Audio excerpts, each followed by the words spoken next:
Hello everyone, welcome to another episode of Minecraft. It is episode 123.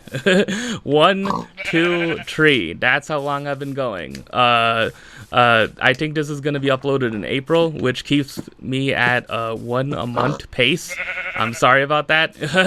I will try to freaking even that out, as soon as possible. But, no promises, though, as always. This is just a channel where I don't want to take things too seriously, okay?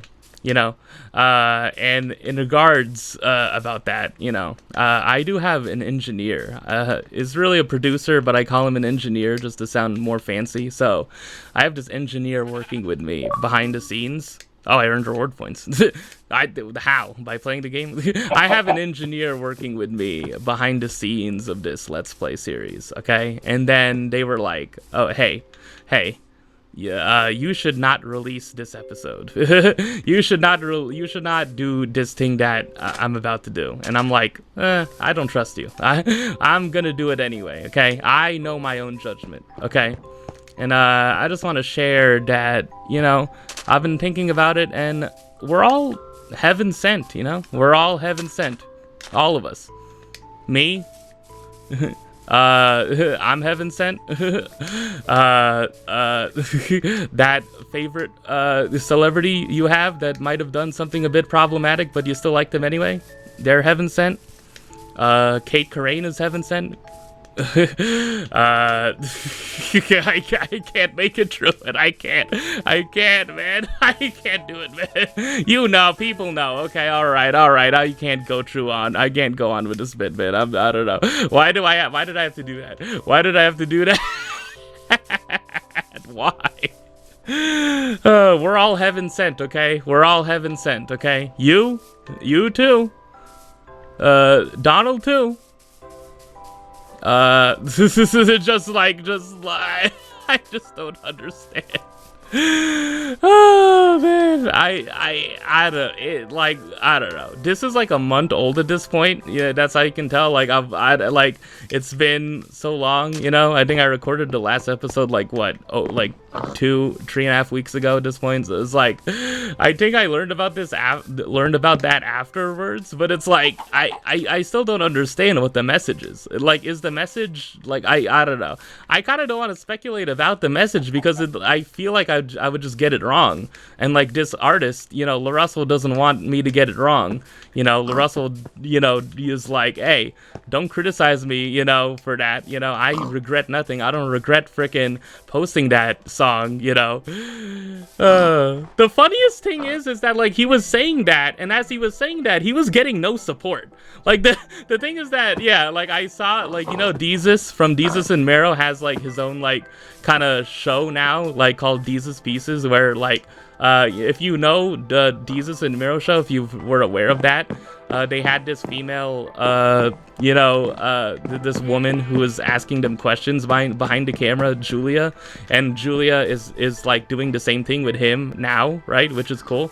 I had a tweet about that, and it's like, and like he was shown this, and like he was reacting to it, and it's like he pointed that out. It's just like he's saying this, and then he starts out with like just general names, okay, and then it goes to one name, and then another, and then another, and then the thing you have to know is that it gets progressively worse, right? And it's like, what is he trying to say? I genuinely don't know. Like, if anyone, like, I don't ask for comments generally, but it's like comment below if anyone watches this. What is Larussell trying to say on that song? What is the message of the song? Like heaven sent. I mean, I'm not too familiar with the phrase, but is it like about forgiveness? Is it about like just having respect for your fellow human being? Is it just like we all make mistakes? Like, what is he trying to say?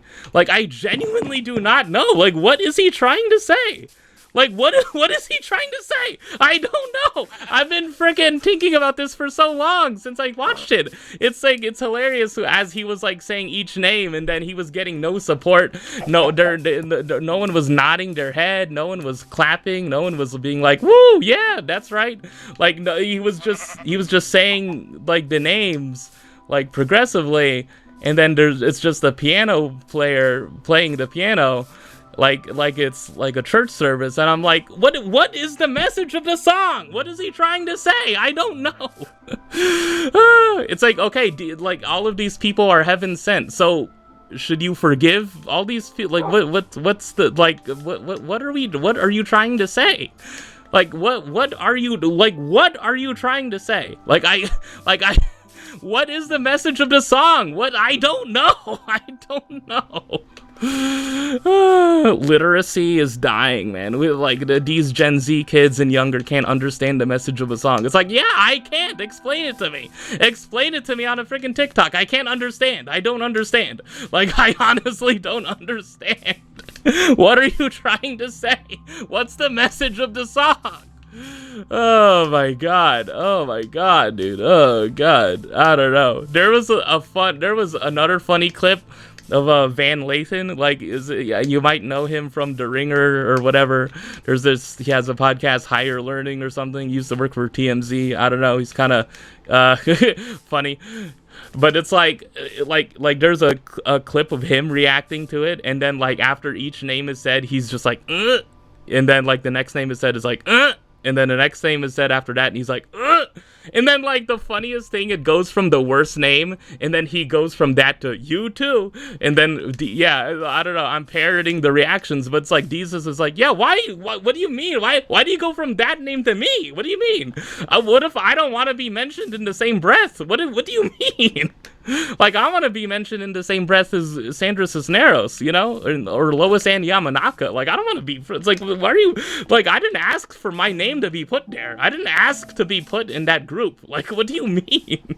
Like, why are you doing that? Like, I did not consent to this. Like, again, like, what is the message of the song? Like, what is he trying to say? I don't understand. Oh my god. Oh my god. Oh god, I just don't understand. Oh man, like Gaara too. If we were doing like anime, like Gaara too, Orochimaru too. Like what's a Dragon Ball Z villain? Like I don't know, Piccolo too. It's like what, like I don't know. It's like trying to lump every like whatever. What is he trying to say? Oh my god. Oh god. Oh man, is that enough? That was a hell of an intro bit, wasn't it? Oh god. Oh man. Ooh man, I'm sorry, man. I'm sorry because I did not I have to turn the audio up because I sync, and it's just easier to see the sound. Yeah. Sorry about the really loud chewing noises. I don't know, man. I don't know. What went on in basketball, man? I don't know. Just a bunch of, I don't know. I remember I completely avoided this like tanking problem discussion everyone was having, where everyone on Twitter under the sun was like, here is my tanking solution, guys. And it's like, okay, this sucks. Sorry, that's either the idea kind of sucks or that's never gonna get approved. It's like, okay, thank you. And then the whole reaction to like the NBA has talked about doing these things to stop tanking. It's like remove draft protections. You know, like the lottery is based on a 2-year record rather than a 1-year record. Just, you know, can't freaking may have a top 4 pick after making the conference finals. You know, that's for the Mavs and Sixers. But you know, it's like and then everyone was just like, yeah, no, these ideas suck. And then people present their ideas. It's like, no, these ideas either aren't that good or are never gonna get approved. Oh man. It's an endless cycle, man. I don't know. It's really a thing with baseball. Yeah, with baseball, it's just like all the changes they've made to it. You know, it's pretty consensus that they're all they've all been improving the game. Yeah. The latest one is was it like automated ball strike calling, right? So like before it was like, there was no way to challenge when an umpire like calls a ball or a striker calls a ball or a strike or not, right? Right. But it's like now you can do it. You can challenge an umpire, and like people are loving that system now. I think people baseball fans would prefer it if like umpires were replaced by like an automated system entirely, but and like those are like the bases are bigger, and like what is it, the pitch clock, right? It's like, and then meanwhile, like, yeah, it's the whole thing. It's the NBA is just like, the play-in tournament was a successful idea, right? It's like the in-season tournament / NBA Cup. Most people are just like, yeah, no, it's fun. It's not the most important thing. It's not a significant thing. We kind of clown the team that wins it, but it's a general good thing. But yeah, with tanking, it's just like, yeah, it's bad, yeah. I also, my intro bit really shouldn't have been what I did. It probably should have been related to Bam scoring 83 and breaking Kobe's record, It probably would have been something like, oh man, I'm disrespecting Kobe's legacy by going past 83, but it's like, or 80. It's like, yeah, I'm sorry, man. I'm sorry for disrespecting Kobe's legacy. I'm sorry. Look, I just like this Let's Play series too much, man. And I think 81 was the last episode of 2023, right? I don't need to talk about that again, man. I don't know why. I don't know. I personally apologize, man. Like, if I want to get back into book drama, I should just freaking go on Twitter, man. It's like, look, I know, I'm sorry, but I'm trying to sometimes I feel like I'm Squidward, watching out the window. But other things that I missed in the NBA. Bam scored 83. There's a bunch of tanking teams. Angel Reese's brother, Julian Reese, is on the Wizards. He's putting up numbers. He's putting up a lot of rebounds. Oh, man. Okay, the MVP push. Wemby put out a 3-point argument as to why he should win MVP. I generally agree with it, but I feel the MVP is going to be Shea. I would vote for Shea #1 on my MVP ballot. There's been a push for Luka because of the insane numbers he's been putting out in the games the Lakers have been playing in March.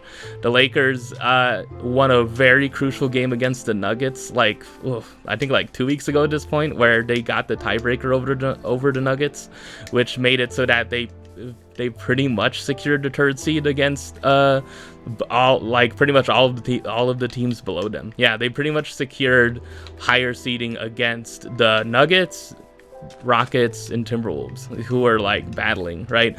I think it was a battle of 3 and 6, but now it's the Lakers are most likely going to be 3, and then the Nuggets, it seems like they're heading toward the path of most likely being 4, right? So same as last year, right? Last year, the Lakers, as the 3rd seed, lost to the Timberwolves, who were the 6th seed. Ant-Man, Batman, Superman. Lakers in 5. Oh, man. But it was the opposite. Oh, God. Anyways, what else has been happening really quick that I can just talk about, man? I don't know. I feel like if I were to talk about this in the chapters, yeah, it's hard to categorize it. I should just call this just the NBA stuff, Yeah, I should just call this the NBA stuff rather than sectioning it out. Okay, so this I'll remind myself at some point. This is just the NBA segment, okay? It's not going to be segmented, man, because I feel like I want to talk about a bunch of other stuff. I'm going to catch up, okay? Oh, man. Yeah, anything else? Anything else when there's just a whole load of stuff I missed. Jaden Ivey got waived, okay? Based off of comments he's made. He went on a rant about righteousness that was pretty homophobic. I didn't talk about how he got traded from the Pistons to the Bulls, right? And then he just hasn't been that good. Cam Thomas, who was a player who was known for scoring a whole lot and doing nothing else beyond that, he got waived by the Nets, signed with the Bucks. from the buyout market and then got waived by the Bucks. So there's a thing. Okay, there's another thing with the Bucks. Doc Rivers is still their head coach. I do not know why. There's another thing additionally with the Bucks, that Giannis got another injury, like another injury to his knee, and then Giannis wants to play, but the Bucks are like, no, we're gonna shut you down, man. We kind of want a higher draft pick. And then the NBA Players Association put out something, you know, like, you know, talking about the anti-tanking rules, you know. Yeah. Oh man, it's just such a situation with the Bucks, man. Yeah, I had this thought recently of like, would you rather be a Bucks fan or a Grizzlies fan? You know, like which fan base is kind of going through it more, you know, between the Bucks and the Grizzlies? And I feel like it's the Bucks, yeah. Because, like, yeah, the Bucks don't have, yeah, the Grizzlies still have draft picks. The Grizzlies aren't, like, stripped bare of draft picks, you know? The one upside with the Grizzlies is that they draft pretty well, you know? Like, yeah, maybe not so much recently, but yeah, like Zach Edey is proven to be, you know, a good draft pick, you know, when he's on the court, when he plays, right? And like, what, Jalen Wells, I think he's still on the team, hopefully. Scottie Pippen Jr. has been good for them. Hopefully he's still on the team. But yeah, it's just that, like, with their stars, it's been really disappointing, you know, especially with Ja Morant. But I don't know, with the Bucks, it's just like, what do you have to look forward to if Giannis gets traded, right? It's like, I don't know, maybe the draft picks are gonna get, but it's like, yeah, there's been, like, I don't know, it's like, how much of a haul is it gonna be for Giannis anyway, right? I don't know. I don't know if it'll be as, like, low as the Kevin Durant trade haul from to the Rockets, but like, I don't know. Yeah, it's like Bill Simmons, you know, kind of has had a thing where it's like, would you, like, I'm not comfortable trading the farm, you know, proverbially, so to speak, for Giannis, you know, at this age, you know, like, if he's not guaranteed to play like a superstar or like play in general, you know, and not get injured, right? It's like, yeah, it is somewhat risky trading for Giannis now, which, like, I feel like even like a year or two ago, it would be like, no, it's like a no-brainer. You obviously freaking like put almost everything on the table if you're a team with the assets to get Giannis, right? It's a no-brainer that you would do that, right? But now it's kind of like he's had a lot of injuries, you know, like not season-ending injuries, but just like these nagging injuries, you know. Kind of like Aaron Gordon, kind of like how Aaron Gordon has had these hamstring issues as of recently. It's like, yeah, it's kind of, yeah, he's had a bunch of calf strains the past 2 years. It's like he gets injured. He's getting injured more and more frequently, you know? It's like, yeah, but that's the thing, like when he plays, he is a top 5 player in the league definitively, but yeah. Yeah, he'll have missed the playoffs, you know, this year, right? And then they've been out in the first round, however many, like, what, 2023, 4 and 5, so 3 consecutive years before that, right? Yeah, it's just not been a good, like, 3 or 4 years post the Bucks winning a championship in 2021. And obviously that's a good thing, right? But yeah, it's just not really been that good. Yeah, I think the Bucks have a slightly bleaker future. Yeah, but yeah, I don't know. Yeah, the Grizzlies have the upside of, like, they draft well, but the Bucks, you know, in terms of young players, they have Ryan Rollins, you know, probably is a candidate for most improved player, but I don't know. Other than that, like, I don't know. There's not much to be optimistic about if you're a Bucks fan, to be honest. Like, the post-Giannis era for the Bucks, not looking good. Same thing with the Warriors. The post-Steph era of the Warriors is just looking just extremely bleak. Like, I feel like it's like kind of getting a taste of it now. The Warriors kind of have slipped. Like, they're in that like 8, 9, 10 play-in range with the Clippers and the Blazers. It's like, yeah, man, yeah, it's just kind of sad. Oh man, did I talk about Kuminga finally got traded to the Hawks? Man, anything else I missed? You know, this is just where I get every NBA related thought out, man. There's like a bunch of stuff, man. I don't know. There was a post I saw on Reddit where it's just like the NBA. Like, do we need to look at Jokic's assists more? And it's just like some people. There is a non-zero amount of people that are like, look, we can't be counting all of these Jokic handoffs that lead to freaking baskets for another player. We can't keep on counting these as assists for Jokic. It's like, okay, all right. Like, okay. Okay. All right. Oh man. Okay. It's like, okay, all right. There's gonna be discussion. There's gonna be discussions like this with all of these MVP candidates. You know, like I don't know. It's just yeah. And then like with Wemby's MVP case, like and there's been an counter argument to that of just like he hasn't been playing that as many minutes. You know, it's like okay, all right. Okay, like LeBron has played more minutes than Wemby, and LeBron's ineligible for end of season awards. It's like okay. I don't know, man. Everyone is just arguing like number 2, 3, 4 in MVP, and it's like, look, it's Shea Gilgeous-Alexander, man. That's who the MVP is. That's who I think it should be. That's who. I think, I would vote for if the season ended today. That's who it probably is going to be when this freaking Bond Temp straw poll comes out. It's like, yeah, look, it's going to be Shea, okay? It's just like, yeah, I don't know. It's just, I guess, I get it. It's just like, it's boring to say that the MVP is going to be the same one who won it last year, right? It's like, it's fun to think about, like, could this player challenge Shea to win MVP? But, yeah. I understand if you're a Luka person, right? If you're like a Luka should be MVP person, But even like Nick Wrong is just like, he's like, look, I would put Luka number 2. It's like, well, okay, well then Shea's winning the MVP. It's like, I don't know. It's like you shouldn't be arguing. I don't know. In my opinion, I feel like you should not argue as fervently for number 2, 3, 4 on an MVP ballot than you do for number 1. Okay, like I feel like it should just save your energy, man. Save that energy and talk about the WNBA players securing a CBA. Okay, like talk about that, man. Oh man, yeah. Am I good with NBA talk for now? Yeah, I mean, what else? Okay. I am somewhat prepared here, guys. Okay, if you did not know, the WNBA has signed a new CBA. The players have signed a new CBA. I bookmarked a tweet here. Let me see. Here you go. Yeah, details of the new 7-year CBA. Okay, I'm just going to read this line by line generally, okay? The key elements of the tentative collective bargaining agreement. And I think it just got ratified. Yeah, recently. Okay, establishes the first comprehensive revenue-sharing model in women's professional sports history, featuring unlimited upside for players as the league continues to grow. So, yeah, basically, for laymen, for people, it's like generally sports leagues, there's a revenue split, right?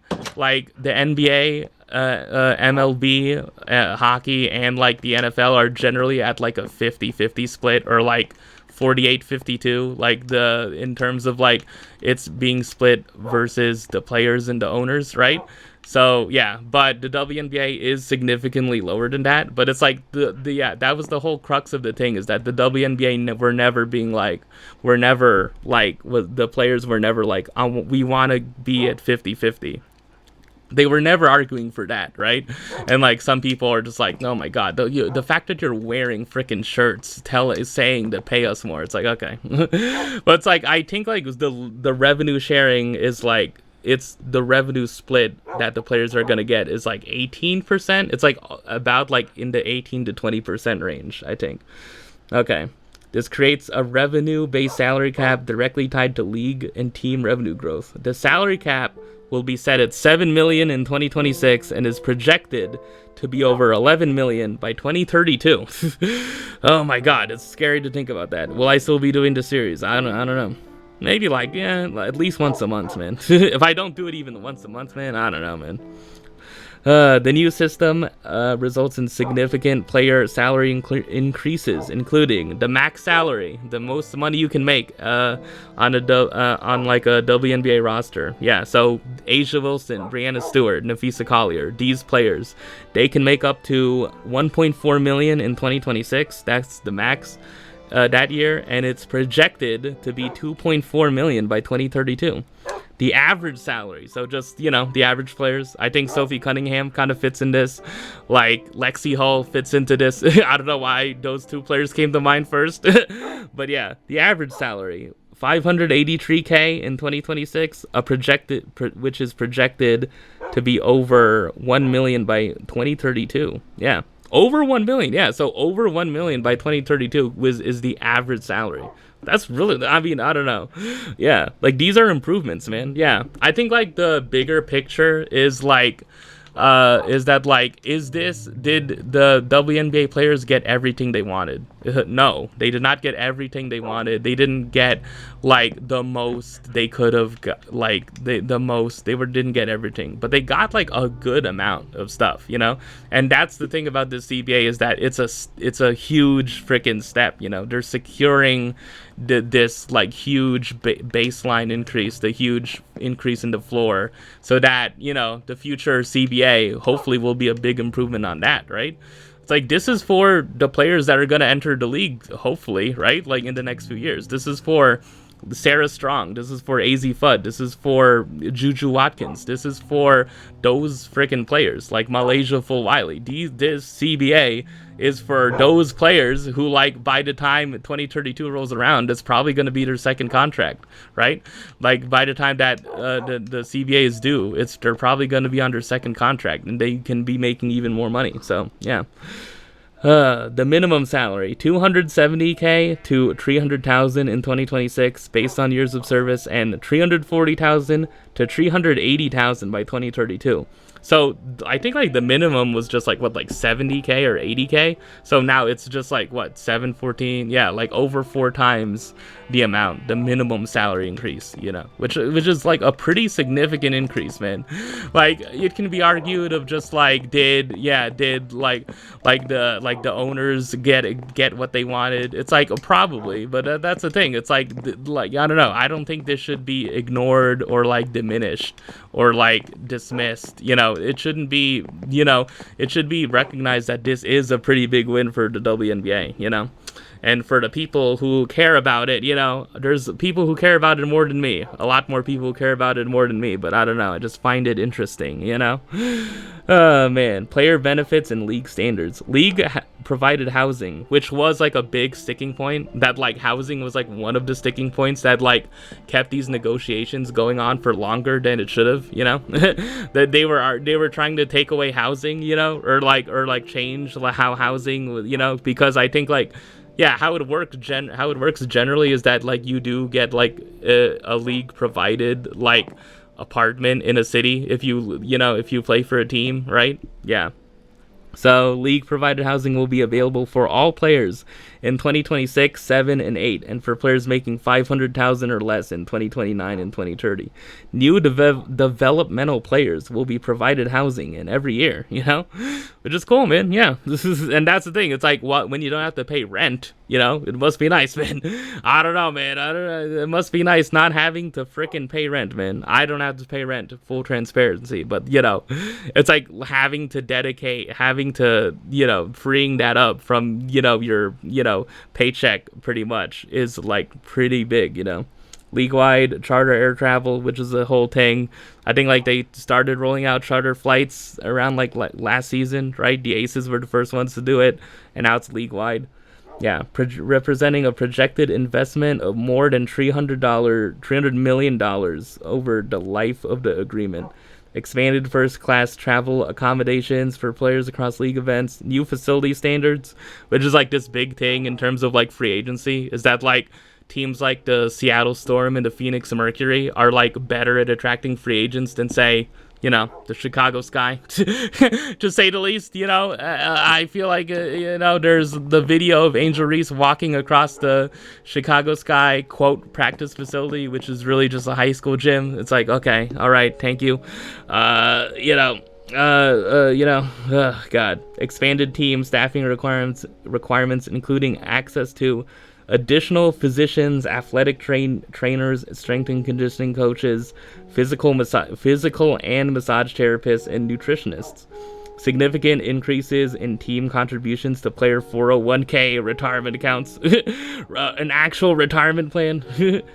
Enhanced life insurance benefits totaling more than $700,000 per player. A one-time recognition payment for WNBA veterans and retired players based on years of service.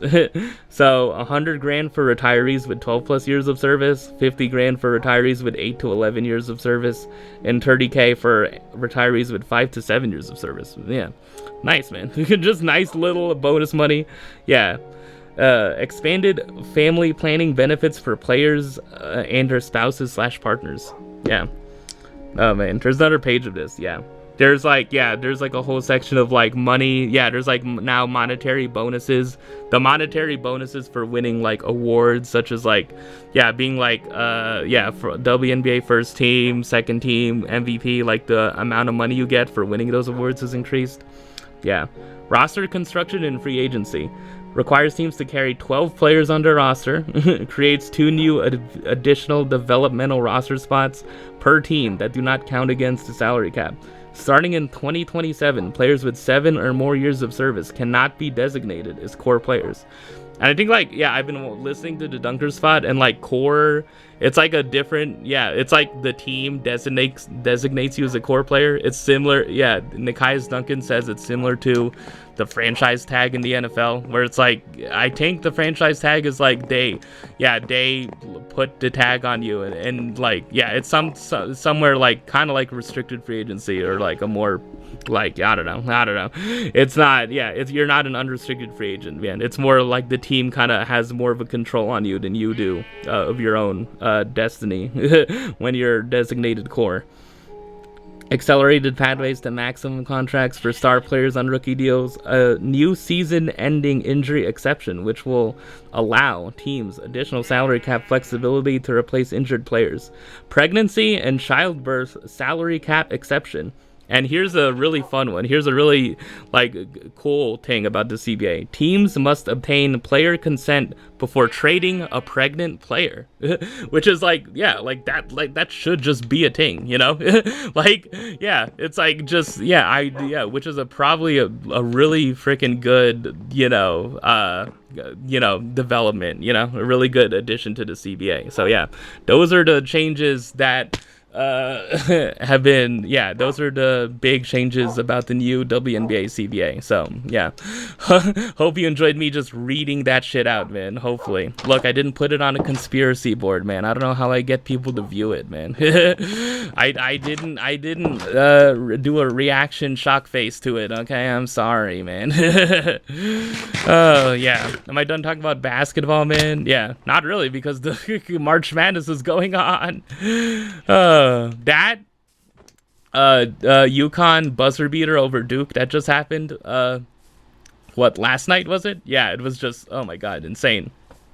Of like, Duke was up by 2, or they were up by like 15 after the first half, because it was men's college basketball. It was the men's UConn team, so like they were down. The men's UConn team was down to Duke by like 15 points, and then by the end of it, Duke was up by 2 with like less than 10 seconds to go, and then a Duke player, I think like Caden Boozer, who is like one of the sons of Carlos Boozer and the brother of Cameron Boozer, and Cameron Boozer is going to be in this year's NBA draft, right?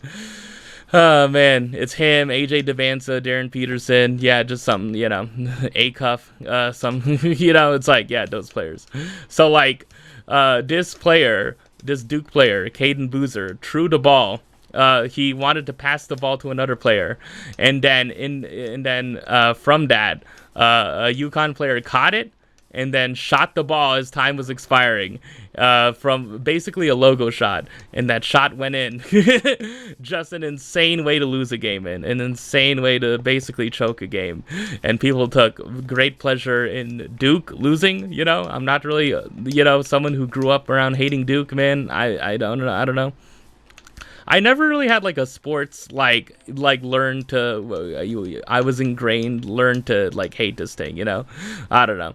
I think like the one that was probably easy was Mexican boxers whenever they fought Manny Pacquiao, but it's like I was never truly like, damn, these Mexican fighters, man. It's like, nah, I'm just never like that. I don't know. I wrote a poem. I actually did write a poem like that kind of touched on, you know, dad sentiment from my childhood. But yeah, I've never had like this is a sports hate thing, you know. I've never been an anti-Duke or anti-Yankees, or, you know, I'm anti-Lakers as when LeBron's on the team, but like, you know, like it's all grown in my 20s. Okay, in my 20s I've become an anti-Sixers fan.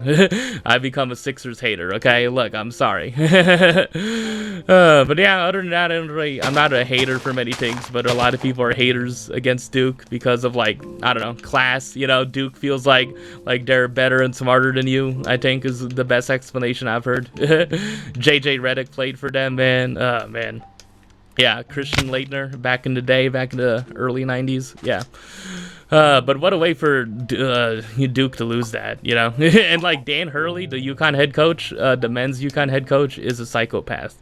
Like, he freaking, after, like, there's like a video of him after that shot was made, and like his blazer, his suit blazer is like freaking like to his shoulders. It's not fully on, right? And then he like smushes his forehead up against a referee, like just staring him down. It's just like, what the hell? Who is this guy, man? Jesus, like he is psychotic. Like it's not even that much hyperbole. He is psychotic, man. Like, he cares about basketball and like winning, and like he hates on refs, and frickin' is just like, yeah, like when he's like, he is just such a, like, you know, yeah, he acts extremely arrogant and like I don't know, he's just such, like, my god, the way he acts, man, is just like, yeah, he has way too much passion for the game, man. And it becomes a negative at sometimes, you know, when he's just like cursing out refs and freaking acting so like fiery, man. Oh man. There was a post on the college basketball subreddit, and then it just said, "Who's the more hateable coach, Kim Mulkey or Dan Hurley?" And I'm like, come on, like it's Dan Hurley, man. It's like, what, Kim Mulkey? It's like, okay, she wears extravagant outfits. It's like, okay, like, that's not a reason to hate her, man. I don't know. I think it's a reason that, like, I think it's like, I don't know. I just see Kim Mulkey's outfits as like, wow, that's funny, you know? I don't know. That's what I see it as. Like, I mean, hey, like, you want coaches to dress up. I mean, I don't know. What's wrong with that, you know? It's like, like, I don't know. That's the thing. Is it another coach like Rick Pitino? He said that, like, NBA coaches, you know, because NBA coaches used to have to wear suits until like the pandemic, I think, until 2020, you know, until like 2019 or 2020, and then it's like now they all wear freaking quarter zips and they're in sweats. They're all as if there is no difference between an actual game and practice, you know. It's like, I don't know. Yeah, just wear a suit, man. Like, I don't know. You see, like videos of like Doc Rivers wearing a suit. He looks good in a suit. Steve Kerr looks good in a suit. You know, just wear a suit, man. Like, force Tom Thibodeau to wear a suit, man. Like, he needs to wear a suit. Wear a frickin'. These NBA coaches need to wear suits again, man. Eric Spoelstra looks good in a suit, man. Wear a frickin' suit, man. I agree. Like, wear a suit. You know. It doesn't have to be an expensive Armani thing like Pat Riley. Just wear a suit. Like, wear a frickin' suit, man. Oh man. I agree with the NBA coaches needing to wear suits, man. Or yeah, it would be like, you know, Becky Hammon. Like, Becky Hammon has like the in-between of that, right? Where it's like she's not wearing a quarter zip, but it's like she's wearing like a blazer hoodie thing. Like, she's wearing like a blazer, but it has a hood in the back, you know? It's like, yeah, it's like some sort of blazer hoodie combination, right? And like, yeah, she dresses kind of like halfway formal, but not fully formal, you know? It's not like a full like pantsuit, but it's just like general. I think she wears just, yeah, she just wears that. But like, that's an aesthetic. That's a look. That's good, you know? I don't know. Just more coaches need to develop their own looks, you know? More than just like, I'm wearing a quarter zip, you know? It's like, okay, all right. We need coaches to look distinct, man. I don't know. Man, anything else from the men's side of the tournament? The Final Four is, what is it? Yeah, because I'm probably not going to record another episode before the national championship game.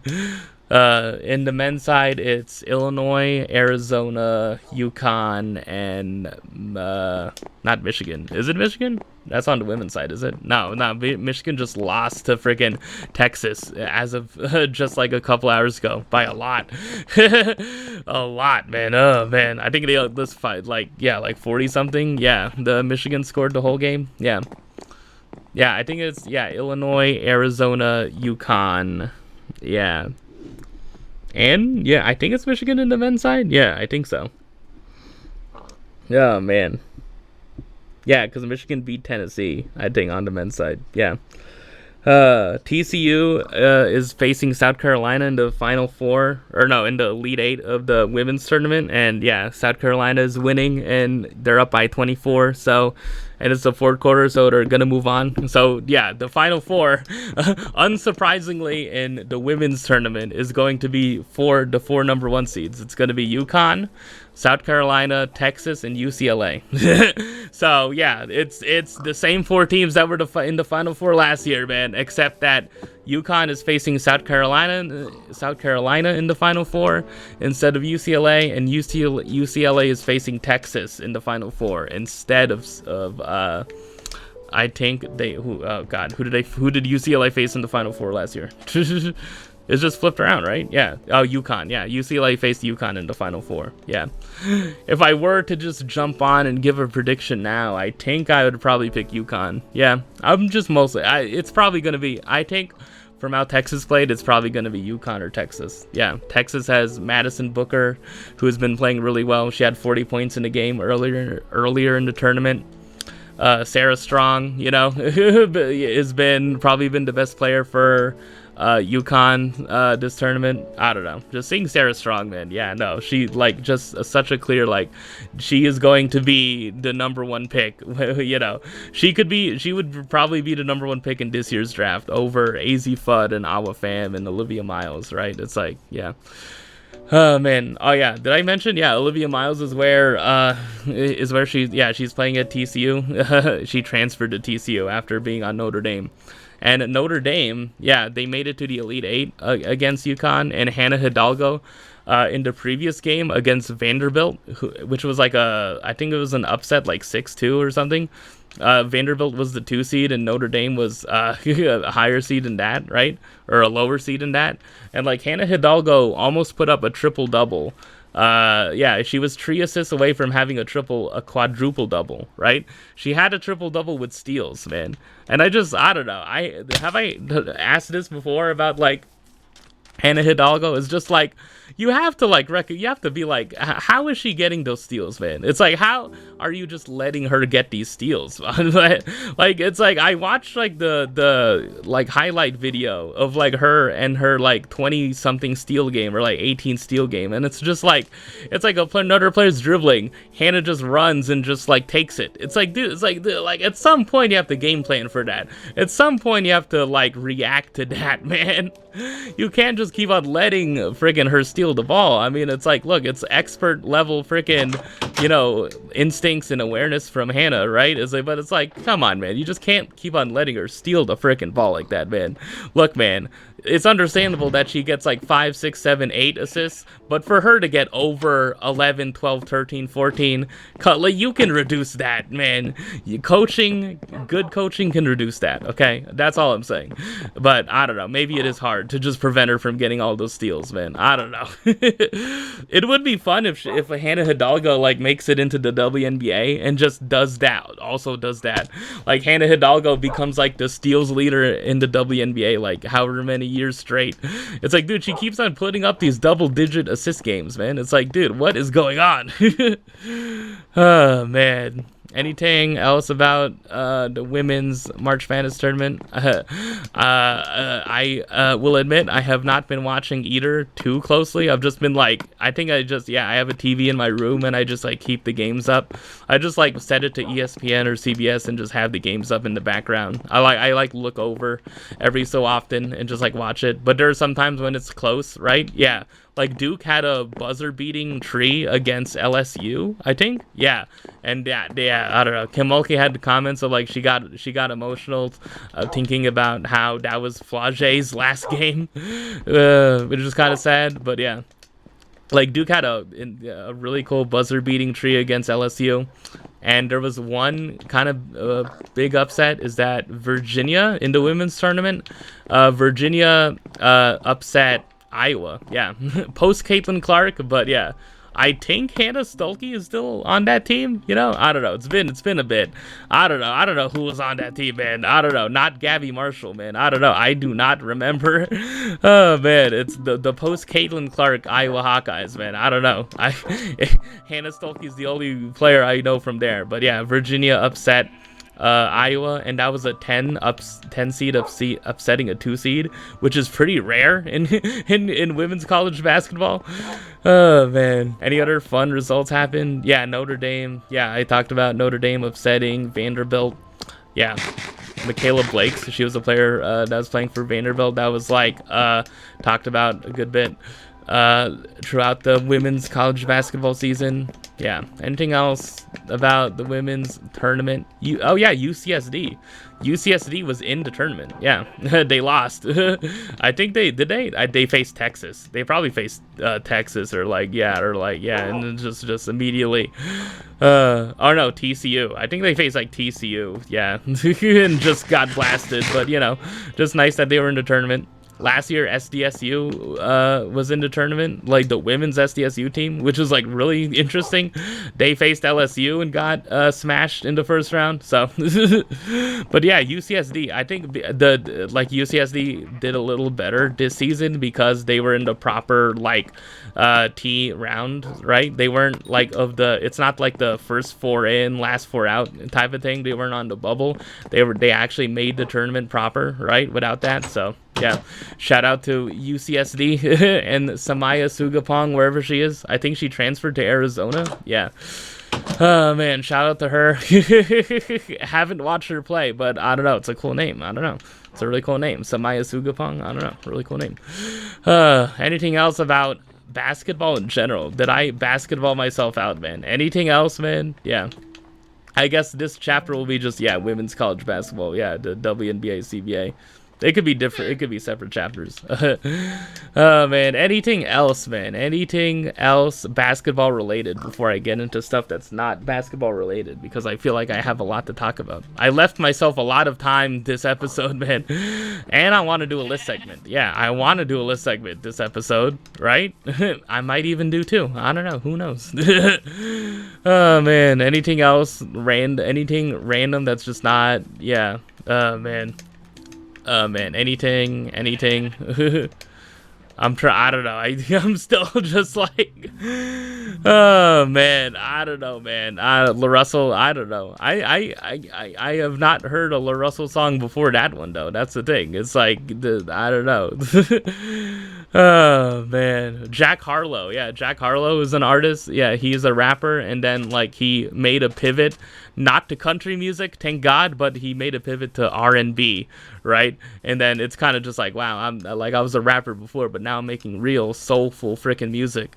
And then one of the comments he made in an interview is that he quote, Jack Harlow quote, got blacker.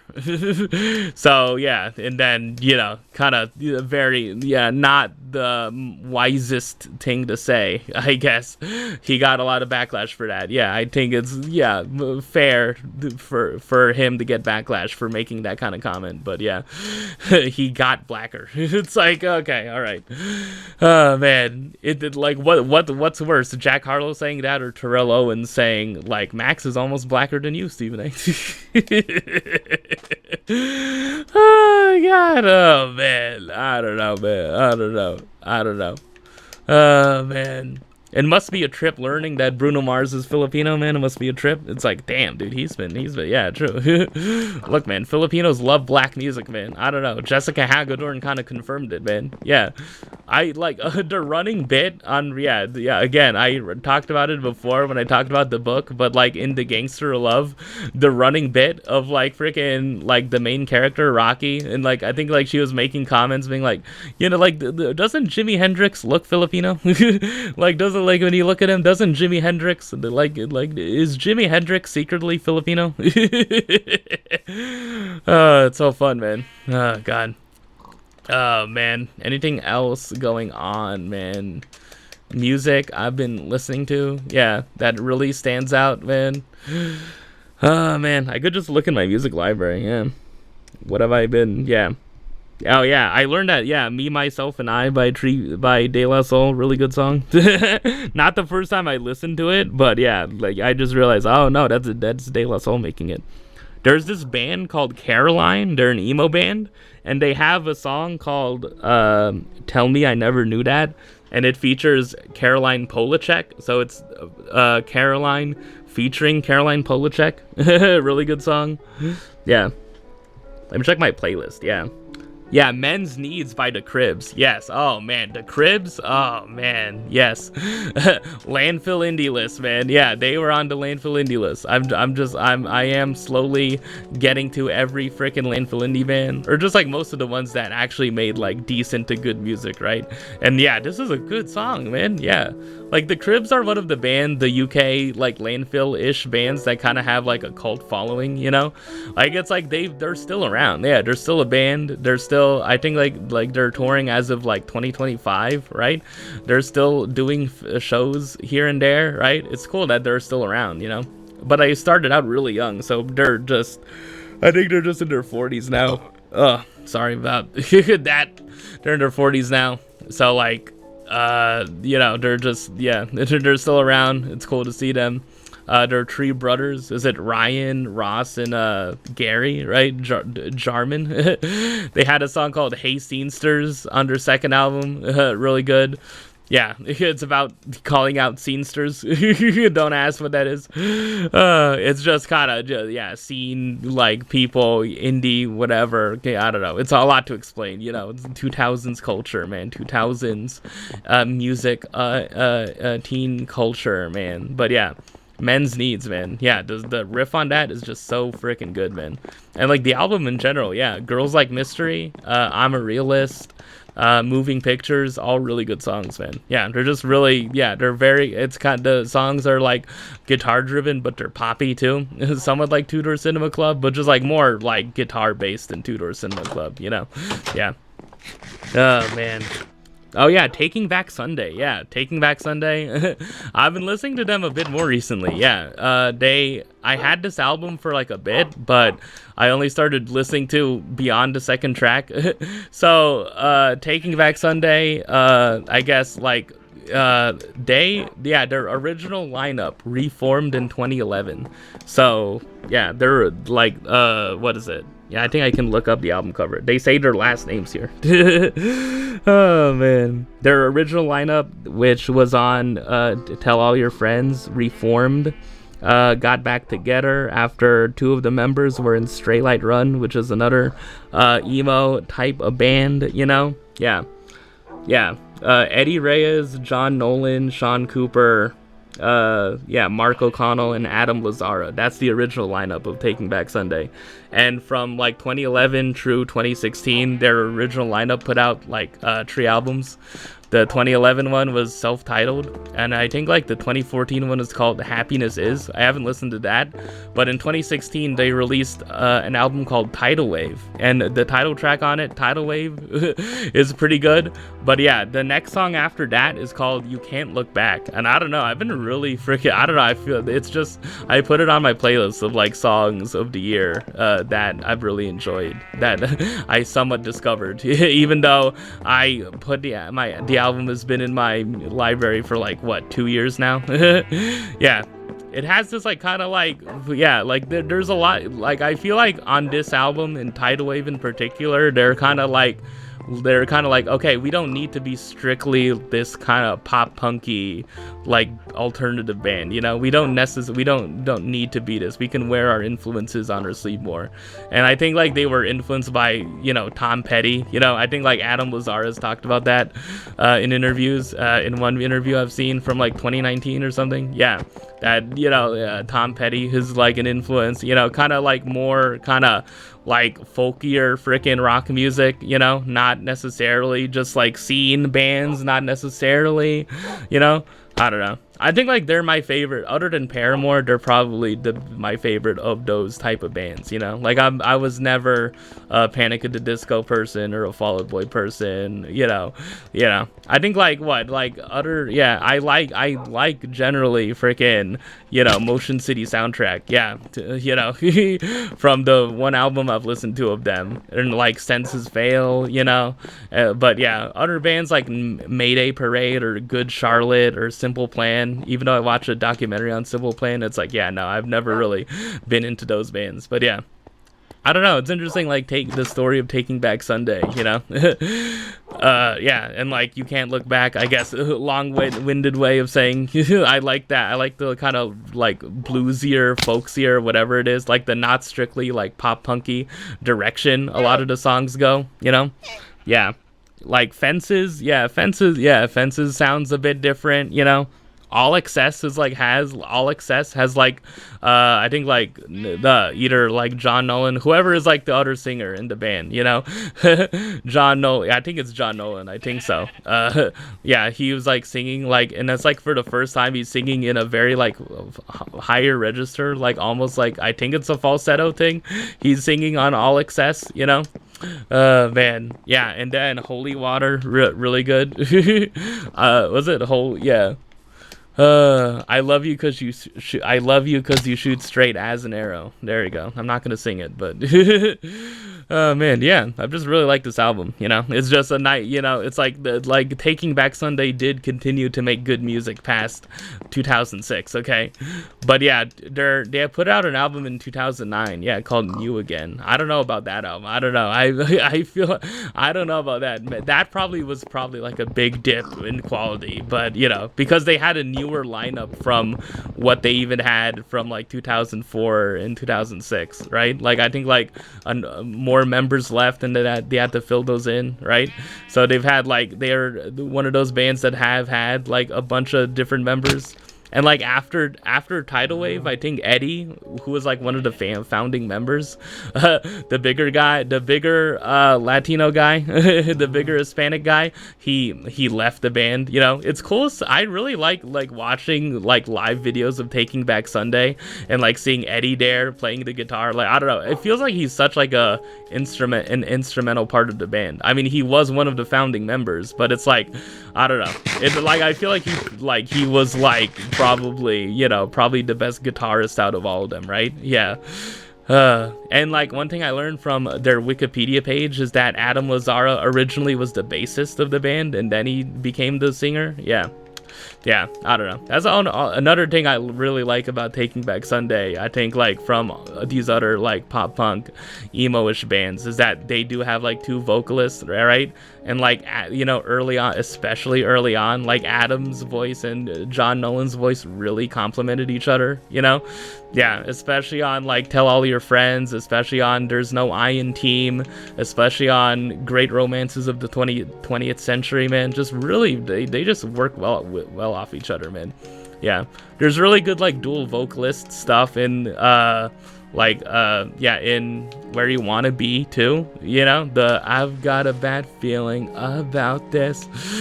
I've got a bad feeling about this. Yeah, like that. The screaming at the end of A Decade Under the Influence, man. Oh man, so good.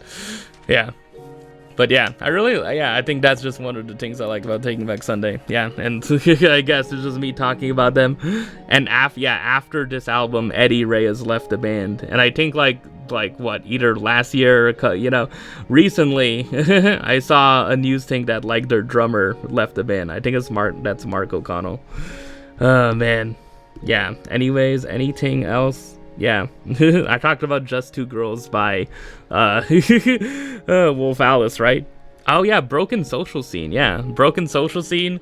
I got 2 albums from bands legacy kind of bands that released indie bands that released albums in 2017.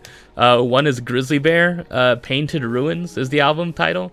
And yeah, like I don't know. I feel like with Grizzly Bear, like I like every album other than Vicotomist. You know, I feel like, I don't know, Vicotomist, I haven't really felt the urge to go back to the songs that aren't 2 Weeks, but I feel like 2 Weeks is definitively the best Grizzly Bear song, you know?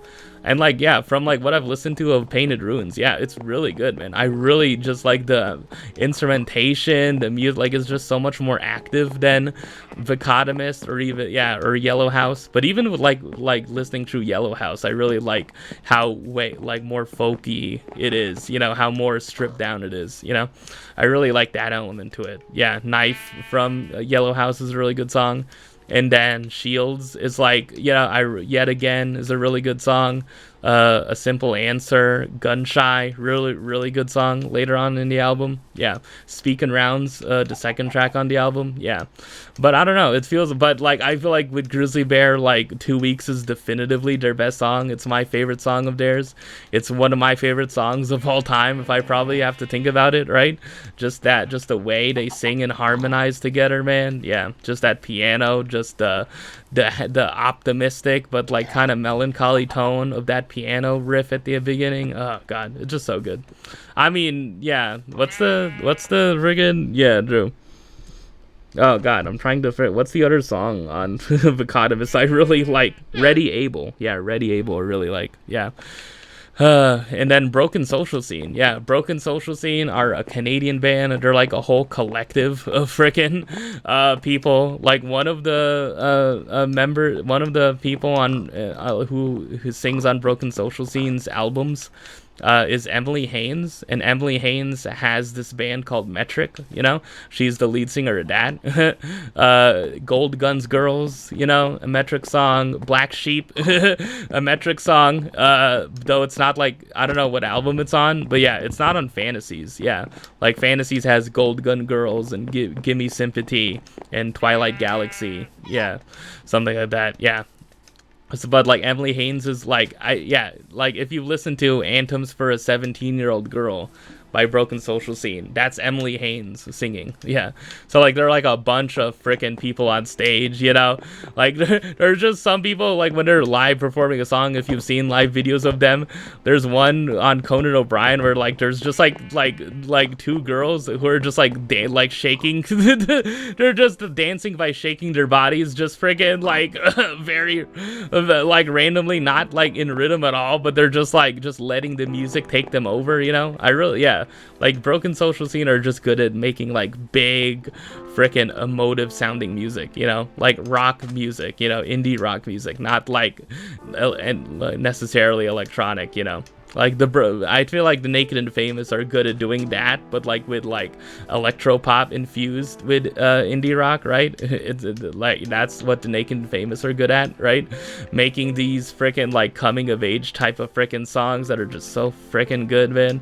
But yeah.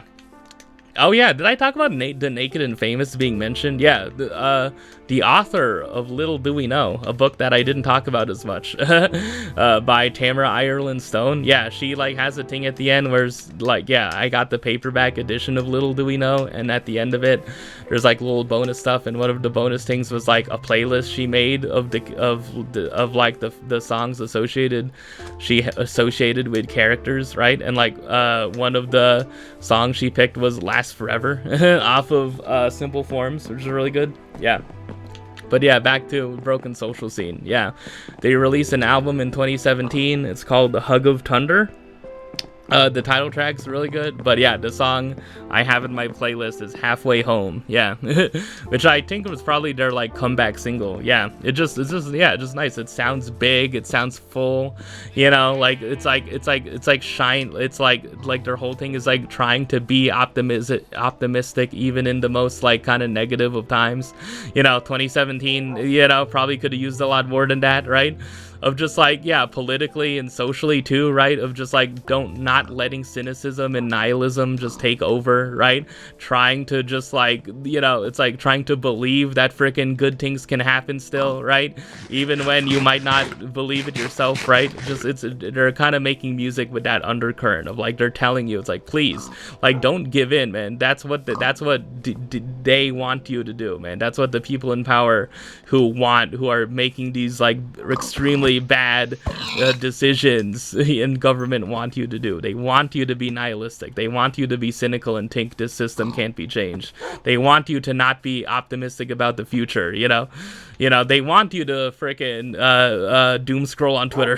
That's what they want you to do. But it's like, don't give in to that, man. It's like, yeah, like, it's kind of the undercurrent, a hug of thunder, Oh man, yeah, and basically they've always kind of been, a very kind of politically, they're not explicitly making political songs, but it's like their music has been about trying to be optimistic, as much as possible, and Halfway Home kind of embodies that. Oh man, anything else before I take a little bit of a break? Yeah. Okay. I talked about a good amount there, right? Yeah. Okay. I'll come back and talk about stuff I've read. Yeah. Oh, man. All right. Okay. Let me just frickin' go to bed, man. Oh, man. Anything else basketball related that I probably missed? Bam's 83, the MVP raise, Con Knipple could be Rookie of the Year. I would put Jordan Ott on my ballot for Coach of the Year, the Phoenix Suns head coach. He's done a really good job with the Suns. Bill Simmons said frickin' the Suns would be the worst defense in the NBA. It's like, how's that frickin' take aging? I am still somewhat a Suns fan, man. I can probably re-enter Suns fandom because like Kevin Durant isn't on the team anymore. It's like, yeah, I don't know. I feel like it's cool to root for the Suns again, Like they're just like, they're not necessarily a young upstart team, like Devin Booker's still there, but yeah, it's weird how like the Suns have had these iterations of like, Devin Booker, DeAndre Ayton, Mikal Bridges, right? Before that, it was just Devin Booker and a bunch of freaking guys. It was like freaking Dragan Bender and freaking Marquis, or like Josh Jackson. Like, some people thought that Josh Jackson would be a better player than Jason Tatum or like De'Aaron Fox. It's like, okay, where did you get that from? I don't know. I wasn't around in 2017, but yeah. Oh man, it's like, yeah, those were the players on the Suns. And Booker scored 70, right? How quaint when that was the record. But yeah, it went from that to DeAndre Ayton, Chris Paul, Mikal Bridges, Cam Johnson, and then it went from that to Devin Booker, Bradley Beal, Kevin Durant, and then now it's just like Devin Booker, like Dylan Brooks, frickin' Colin Gillespie, who's been a really good player. Yeah, like, yeah, I don't know. It's been interesting seeing the Suns kind of shift, Like, I think, like, there's a Phoenix Suns podcast called The Timeline. They must be having a better time than they were last year, because last year it was pretty frickin' bleak. It was just like, oh, God, they can't even get the frickin' 9th, 8th seed in the NBA, man. They can't even frickin' be the 8th seed, man. But now it's like, no, they're good. They're frickin' good, They're above the play-in, yeah. Well, maybe they're like 7-8. They're in the play-in, but like they're not as bad as the Clippers or the Clippers have been playing a lot better. They had a horrible start, but they've been a good team since then. So like they're just a little bit above 500 now. But yeah, they're around that level. Yeah. And everyone expected them to be like one of the worst teams in the league, right? Or near the bottom of the West. Probably below 500. But yeah, look at them now. It's cool, man. Anything else I need to talk about? Yeah, anything else NBA related? Yeah, there's probably just so many freaking things, man. So many things that I've just missed. But yeah, anyways, it's fine, All right, I'm gonna take somewhat of a break and be back right after this. All right, I am back to talk about more stuff. There is basketball stuff I missed. The NBA is hopefully they approved expansion, so the two teams are probably going to be Seattle and Las Vegas, and one of the teams is gonna move to the Eastern Conference to bounce it out. It should be. I think it makes most logistical sense for Minnesota to move east because they're already next to like Chicago and Milwaukee and Detroit, right? They're already in Milwaukee. I already said Milwaukee. They're all in Indiana. There you go. They're already next to all those Eastern Conference teams. It probably would make the most sense, but I guess it could be the Grizzlies, you know? I don't know. Bill, I don't know. Again, to mention, someone has been floating around. Someone with a podcast on Spotify and Netflix has been floating like I don't know, they're really down on the New Orleans Pelicans, and they're just like, this basketball experiment in New Orleans hasn't worked. Maybe they just relocate the team. I don't know. That's been like a thing that they've said before, but I don't know. Oh, man. Yeah, and the Grizzlies could also be one of the teams to relocate. The Grizzlies the Grizzlies has more legs to it, yeah. And also another relocation thing. Something that is like kind of mixed, right? It's somewhat happy, but it's also kind of sucks for fans of a team. The Connecticut Sun, the Connecticut Sun has been bought by the Fertitta family, and then they I think they announced that they are going to relocate the team to Houston. So the Houston Comets, the OG freaking WNBA team, the team with Cheryl Swoops and Cynthia Cooper and like all those players, right? Not Lisa Leslie, she was on the Sparks, but yeah, the Cheryl Swoops, the Houston Comets, the team that won the first four WNBA championships, they're supposedly coming back, the Connecticut Sun are being moved to Houston. But on the other hand, it kind of does suck for freaking fans of the Connecticut Sun in general, you know?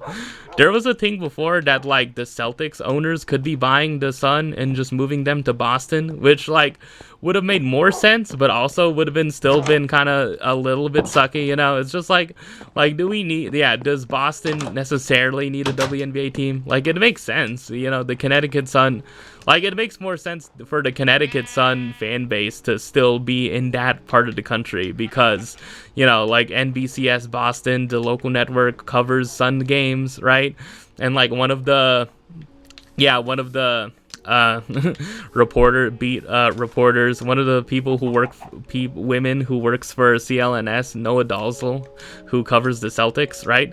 Like she like also covers the WNBA, right? It's like, I don't know, it's like it makes sense for you know, like the Sun to move to Boston if they were to move. But yeah, I don't know. It is somewhat sucky, you know.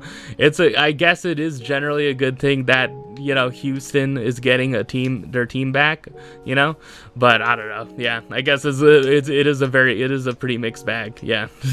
Am I finally done with NBA and basketball stuff in general, man? Am I finally done? Can I talk about what I've read, man? Maybe it's maybe the title of this Let's Play part is a riff on this book title. Oh man, yeah, because I talked about A Match Made in Mehendi, right, already? Yeah, so the next book I read after that is called Blues Hanging. It's by this author, Lois and Yamanaka. And if you recall, if anyone recalls, 2 years ago, I uploaded a video and called it Wild Women's Basketball Tournaments in the Mango Burgers. That's what I titled the video, and I do not regret it. It's just such a fun title. I don't know how I'm gonna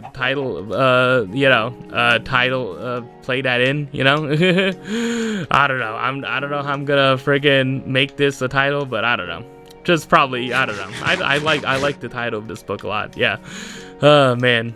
And that's the thing, like, it's not like the title of this book is not fulfilled, you know.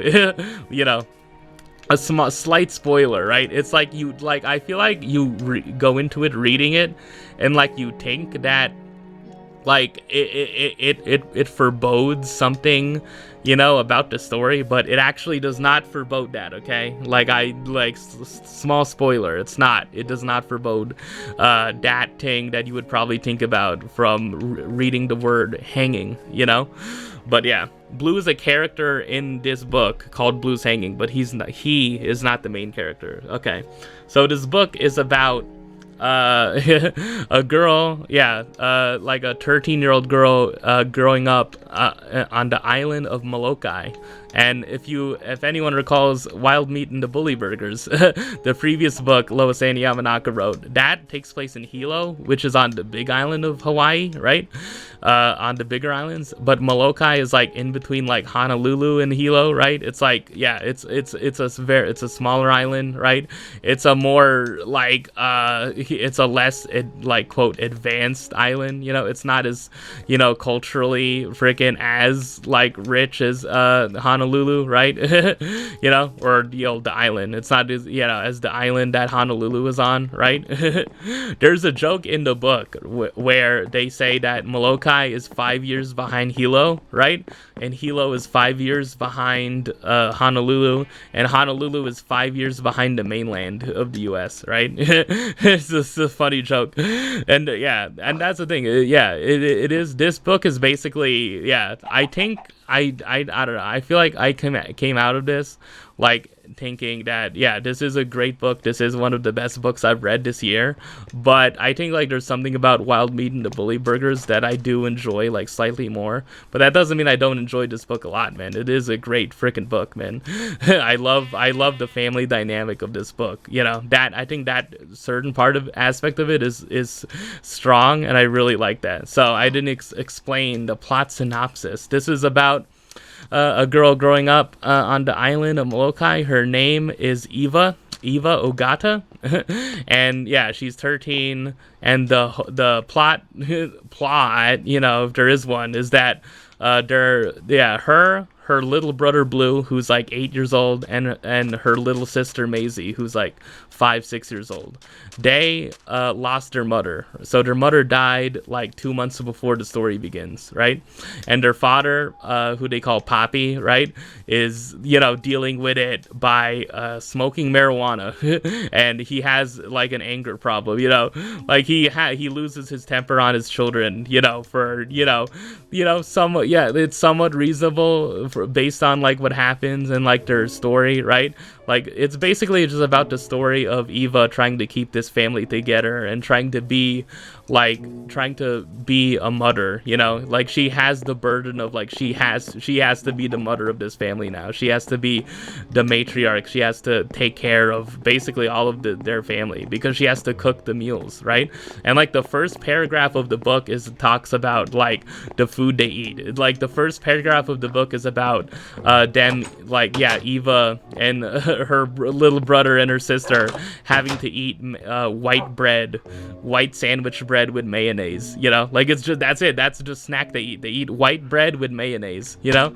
And like, yeah, like each of the siblings in this family, yeah, well, they all of the members of this family deal with the grief of losing their mother in a different way. And yeah, Blue, the brother, like eats a lot, and like a joke is made in the book of how he got fat, you know, like because of his eating a lot, right? He just keeps on talking about eating snacks, right? Like he talks about like wanting to get an easy bake oven so he can frickin' eat more frickin' like dessert, you know. He talks about like this candy that he likes, you know, like, oh my god, I remember the first time, yeah, when I was first reading it, there's this extremely funny thing. I have the book next to me, but I'm just remembering it off the top of my head. There's this extremely funny thing where Eva like packs Blue's lunch, right? And like in the lunch is like a Ziploc bag of baby carrots, right? And Blue brings that lunch to school, and then the other freaking kids in his grade just make fun of him, and they spill the freaking carrots carrots on the ground, right? And like it also includes like a foil wrapped like sandwich, right? A sandwich wrapped in foil, and they spill the freaking carrots on the ground, and then they make fun of him, and then they say like, "What's up, Doc?" They like imitate Bugs Bunny. They throw the carrots on the ground and they imitate Bugs Bunny. Oh man, I just found it just one of the funniest friggin' things ever, man. Oh god, that's what gravitates me towards these stories. It's just the humor, you know. That's really how to win me over. Just be humorous, be funny, man. That's a thing, you know. I don't know. I like funny freaking books like that, man. Like I don't know, you know. I don't know. I don't know why I have to do this thing where I call out other books. You know, I know I shouldn't do that as much. I don't know. I guess I like to be a little chaotic, but yeah, I don't know. It's just such a funny thing of just like they freaking make fun of him for bringing these baby carrots to school, right? Yeah. And then in response, you know, like that's in like the end of the first chapter has a very like kind of bitter, sweet, like melancholy freaking note to it, where like Eva is just like, my one and only wish is that we could live under Koana Kakai, like the town they're in. My only wish is that we could live under the town grocery store, so we can just eat whatever we want, and we don't have to worry about food. We can like make whatever we want to eat. You know, we don't have to eat freaking white sandwich bread with mayonnaise on it. Yeah. Oh, man. Oh, man. And that's the thing. Yeah, the overall theme of this book, and, like, if you want to know why it's called Blues Hanging, I think one way to interpret the title is that, like, it's about hanging on to their family, you know? It's about, like, hanging on to like their mother, basically, you know. It's that like, you know, it's like losing their mom was just such like a big loss for them, and like none of them know how to deal with it. They're all like struggling, you know, because of this, of losing, you know, their mother, right? And like they're all just like trying not to freaking, you know, trying to survive, basically. Like Eva's trying to keep this family together, and it's just like that's where like the sadness of the book hits, is that like she keeps on trying and she keeps on being reminded. There's like a great chapter where like it just keeps on referring back to like mama said this, you know, mama like said this, like she always said to me, you know, like, and she just keeps on flashing back to like all the advice her mom gave her, right? And like how like she's, yeah, it just hits harder that like she's just not there anymore to give her advice or to help her deal with these situations, you know. It's about, you know, I think like for a somewhat coming of age story, you know, probably a thing that, you know, probably a thing about me is that I like reading these types of stories. But like there's a scene where, yeah, there's like, yeah, but there's also moments where like the family shows how much they love each other, you know. There's a moment, yeah, I guess I'm spoiling the book, you know. I guess you should expect, because I'm talking about this book, it's how I like to talk about it is I like to talk about freaking my favorite parts of reading it and the stuff I like from it. So yeah, there's going to be like a few spoilers, okay? You know, I'm not going to spoil everything, but just like all of the bits I liked. There's this one like really sweet scene, you know, when their family is like sharing Christmas presents together, and then Blue gets Eva, like has a present for Eva, and then like Blue like insists that Eva open it like alone in her room, right? And then it turns out that like Blue got Eva tampons, you know. And then like Blue just sends this note of just like, I know that, you know, you got your period recently and like it's embarrassing for you, but it's not embarrassing for me to buy these tampons, so I got you like 2 different brands of them or something, right, to help you out, right? Because like the chapter before, or like earlier in that chapter, right, like it shows Eva having her period for the first time and just like her being embarrassed, and like this other girl, one of their neighbors, Evangeline Reyes, right? And like that's like a whole like thing of that, like there's like this group of sisters, Evangeline, Blendilyn, and like Trixie, right, who are like these like kind of like Eva describes them as just evil freaking like girls, right? And like she hates Evangeline the most because like she's kind of, she like represents like, yeah, they're Portuguese, or like, yeah, I think like yeah, and there's their uncle Paolo who's Filipino, right? And yeah, things about him. Yeah, probably don't need to spoil that, but yeah, it's at the very end of the book. So like, like she hates her because like she hangs out with this boy that she has a crush on, Mitchell Oliveira, right? Man, and then like yeah, earlier in the chapter when Eva gets her period for the first time, she like Evangeline notices it, like she notices like the smell, and she's just like, ew, did you freaking like, are you know, it's like yeah, and then she calls her out on it, and then like Eva freaking like fights with her about it. Yeah, they're at a school dance, right? Yeah. Oh man, very different to the school dance in Wild Meat and the Bully Burgers. That had a way more, I think that has a more that was a more happier kind of dance, you know. But yeah. But like the thing about that chapter where like Blue gifts Eva tampons, yeah, is that like yeah, it ends with Eva saying like we do love each other in this family. We just don't say it that often. We just don't say it all the time, right? And that's just a very like sweet freaking thing, you know, to end it on, you know. Yeah, there's just like, I don't know, it's like I love this type of freaking story that where it just has like all these funny bits and all these sad bits.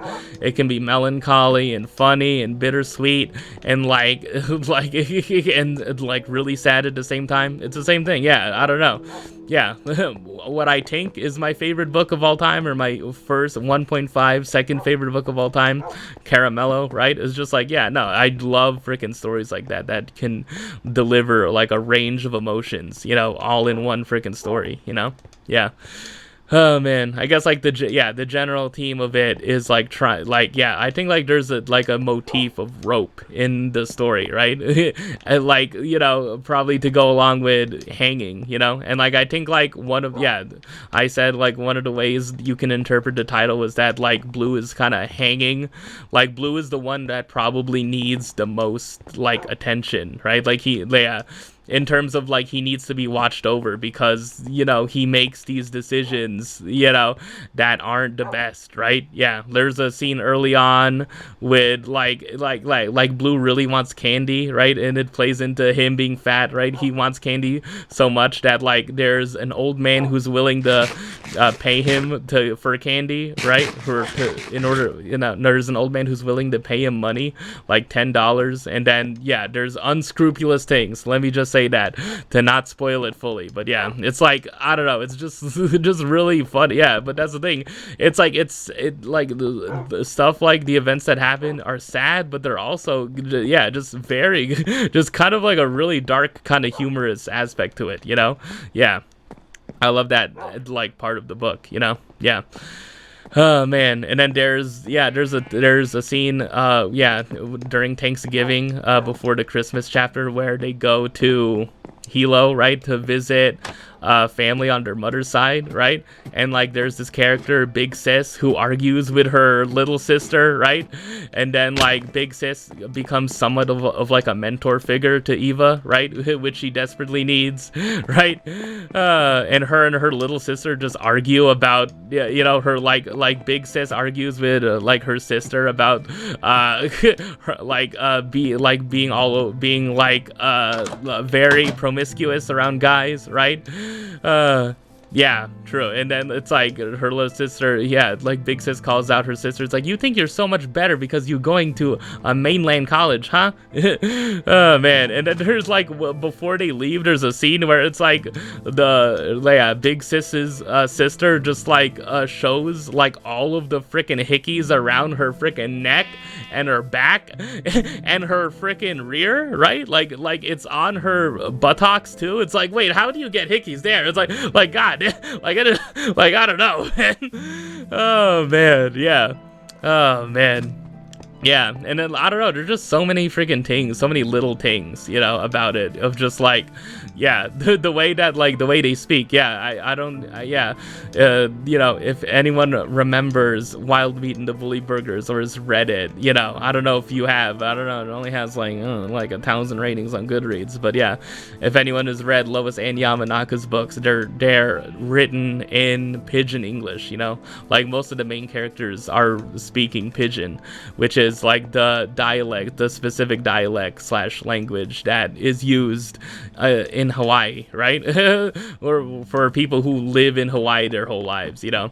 And then I think like the interesting difference between this book and Wild Meat and the Bully Burgers is that in Wild Meat and the Bully Burgers, the main character Lovey, like she wants to be a Howley, right? Like she wants to be like the Howleys, you know, like not speak pidgin, not freaking look like she does, not look Japanese. Like she wants to look like a white person.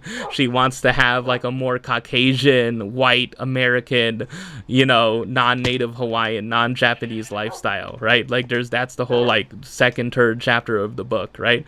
But like in this in this one, in Blue's Hanging, the main character Eva like cusses out like one of Maisie's teachers because they're Maisie's teachers like really freaking mean to freaking Maisie, right? And like while Blue is like dealing with the sorrow of losing their mom by eating and like getting fat, Maisie is dealing with it by not speaking. So she only says like one word at a time, right? And like she's selectively mute, I guess is what you would call it formally, right? And she has to get put in a special ed class, you know. And then there's and because like she can't like ask to go use the bathroom, like it's just really another kind of dark humor kind of slash sad thing is that because she doesn't ask her teacher to use the bathroom, like she just pees in her pants, right?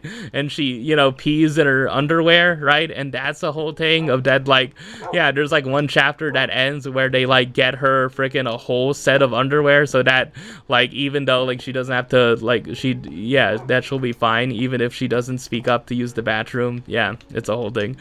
And like there's it's like she speaks in these like one word, every time she speaks it's just one word, you know. It's just like no or yes or mama, you know, like she says mama a lot, right? And then at the very end she says Blue's name, and like Blue has been waiting for Maisie to say that like throughout the whole story, and it's a very like emotionally impactful moment, you know. Yeah. So that's like the way Maisie is like kind of dealing with, or like how Maisie is affected by their mom passing away, right? And like Eva has to take care of like both Blue and Maisie and her father because she has to cook all the meals. Like she's cooking them food. Like she has to cook like, was it tamago meshi? Like she has to cook freaking egg. Like she has to drop like a raw egg in the rice cooker, right?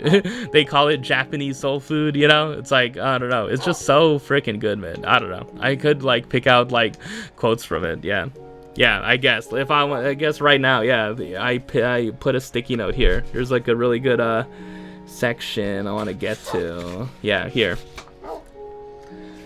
Oh man. Okay, let me see. Yeah, it's about like it's kind of encapsulates like the line between like things that are happy and sad. Yeah.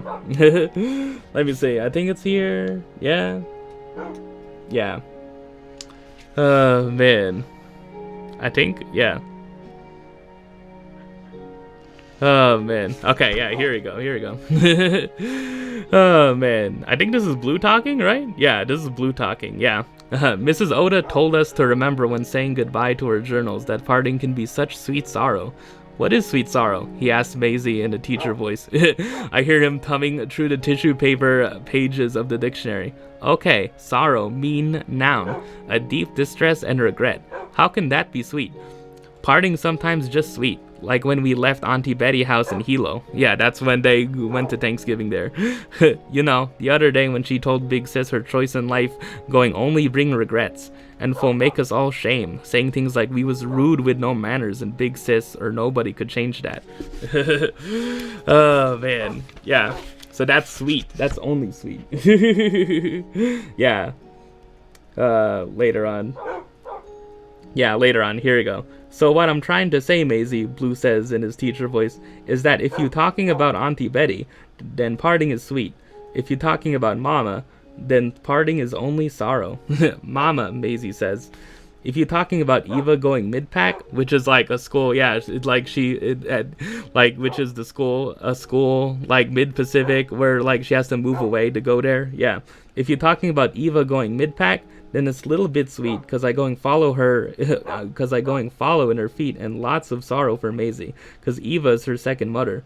Eva, she says, sweet sorrow. Basically, there you go. That was the thing I wanted to read. Is that like, like that's basically the whole book encapsulated, is that like there are things that are sweet, there are things that are sorrow, but a lot of the events in the book are just sweet sorrow. It's just like it's not fully sweet, it's not fully sorrow. There's still like a sick kind of humor you can derive from just like them like failing to keep this family together, or like Eva trying to keep this family together. They, I don't know. It's just seeing freaking Eva try so hard, and like, yeah, that's also the thing, is that she has to make this decision by the end of the book of like, should she leave her family to go to this like school in Honolulu because like if she goes to this school, she could have better opportunities, at securing a better future for her family. Yeah, that's the thing, is she has to think about that. But it's like she can't just leave. Yeah, it's like it's hard leaving freaking Blue, who like makes horrible decisions basically, right? And is like 9-10 years old, just does not make good decisions, right? And then like Maisie, who can't speak, right? How can she just leave those two, and how can she leave their father Poppy when he is just basically just depressed, and they just worry all the time. He sings this song called Moon River, right? And he doesn't finish the song, right? But like she knows from like the lyrics of the song that like he could be talking about, like committing suicide, I'm sorry for saying that word, but yeah, like it's like she fears that. She fears like her father like taking himself, to be with, because he misses their mom so much, right? That she like fears that. That's like an ever-present thing. So she has to freaking like take care of like her whole family, and like her father just consistently snaps at Blue for being fat. She snaps at Maisie for freaking not speaking. She snaps at Eva for freaking like what she is, like she isn't saying to him what he thinks she's saying to him. It's like, I'm trying to, and that he has to work like nights for the family. He can't cook. It's like Eva has to cook all the meals, right? It's like, it's like it's a lot, that they have to deal with, but they're trying their best, man. It's I don't know. I think like if you've noticed, like the books I like, the novels I really enjoy, just do not have like a general plot. It's not like this event happens because of this event, and because of that event this event happens. No, it's just a bunch of things that happen to a bunch of characters. It's a bunch of things, funny, sad things that happen to a bunch of well-written, funny characters who do things and like have fun moments and sad moments. Yeah, that's the thing. Those are the types of stories I enjoy. That basically was Caramello, where it's like it's the story of just like a whole family. It's like a family saga, but it's all about the members within the family. But it's about also a story about just like Mexico's history in general. Like I don't know. It's just like I really love just stories about that. That are not like this is a tightly constructed plot. Yeah, no. It's just like I like stories that are just like this is just a bunch of characters going through shit. Like that's it. Oh man, I don't know. There's just so many other moments I could like shout out, that I probably missed. Here's a really good chapter. There's a fun thing in a chapter where like Blue has to like complete a poetry assignment for a class, right? And like he starts off with this like kind of smart poem, it's like roses are red, violets are blue, roses are blue, violets, like violets are and then it's like it doesn't exactly have the rhyme scheme, right? But and like the joke is that the teacher just wants Blue to dumb it down each time, right? So the second draft of the poem is like roses are red, violets are blue, 1 + 1 = 2, ashoo. It's like he's trying to be smart with it still, right? And then the teacher's like, yeah, the first time the teacher's like, my god, you fail, C-, man, please, like see, like your sister took this class too, like see if you can get help from her, right? And then on the second time too, he freaking gets a bad grade too. It's like and like the joke is that the teacher just wants him to be write the most basic poem that follows the form. The teacher just wants him to write roses are red, violets are blue. sugar is sweet, and so are you. It's like that's what the teacher wants Blue to write. It's like no creativity, no freaking experimenting on the form, like quote experimenting. Just write the freaking roses are red, violets are blue poem. That's it. That's all I want you to do. And then like by the end he dumps it down and basically it like writes the poem in that form, and then the teacher is like A+. It's like, you did good. See, I knew you could do it. I knew you had it in you. It's just so funny, man. Oh man.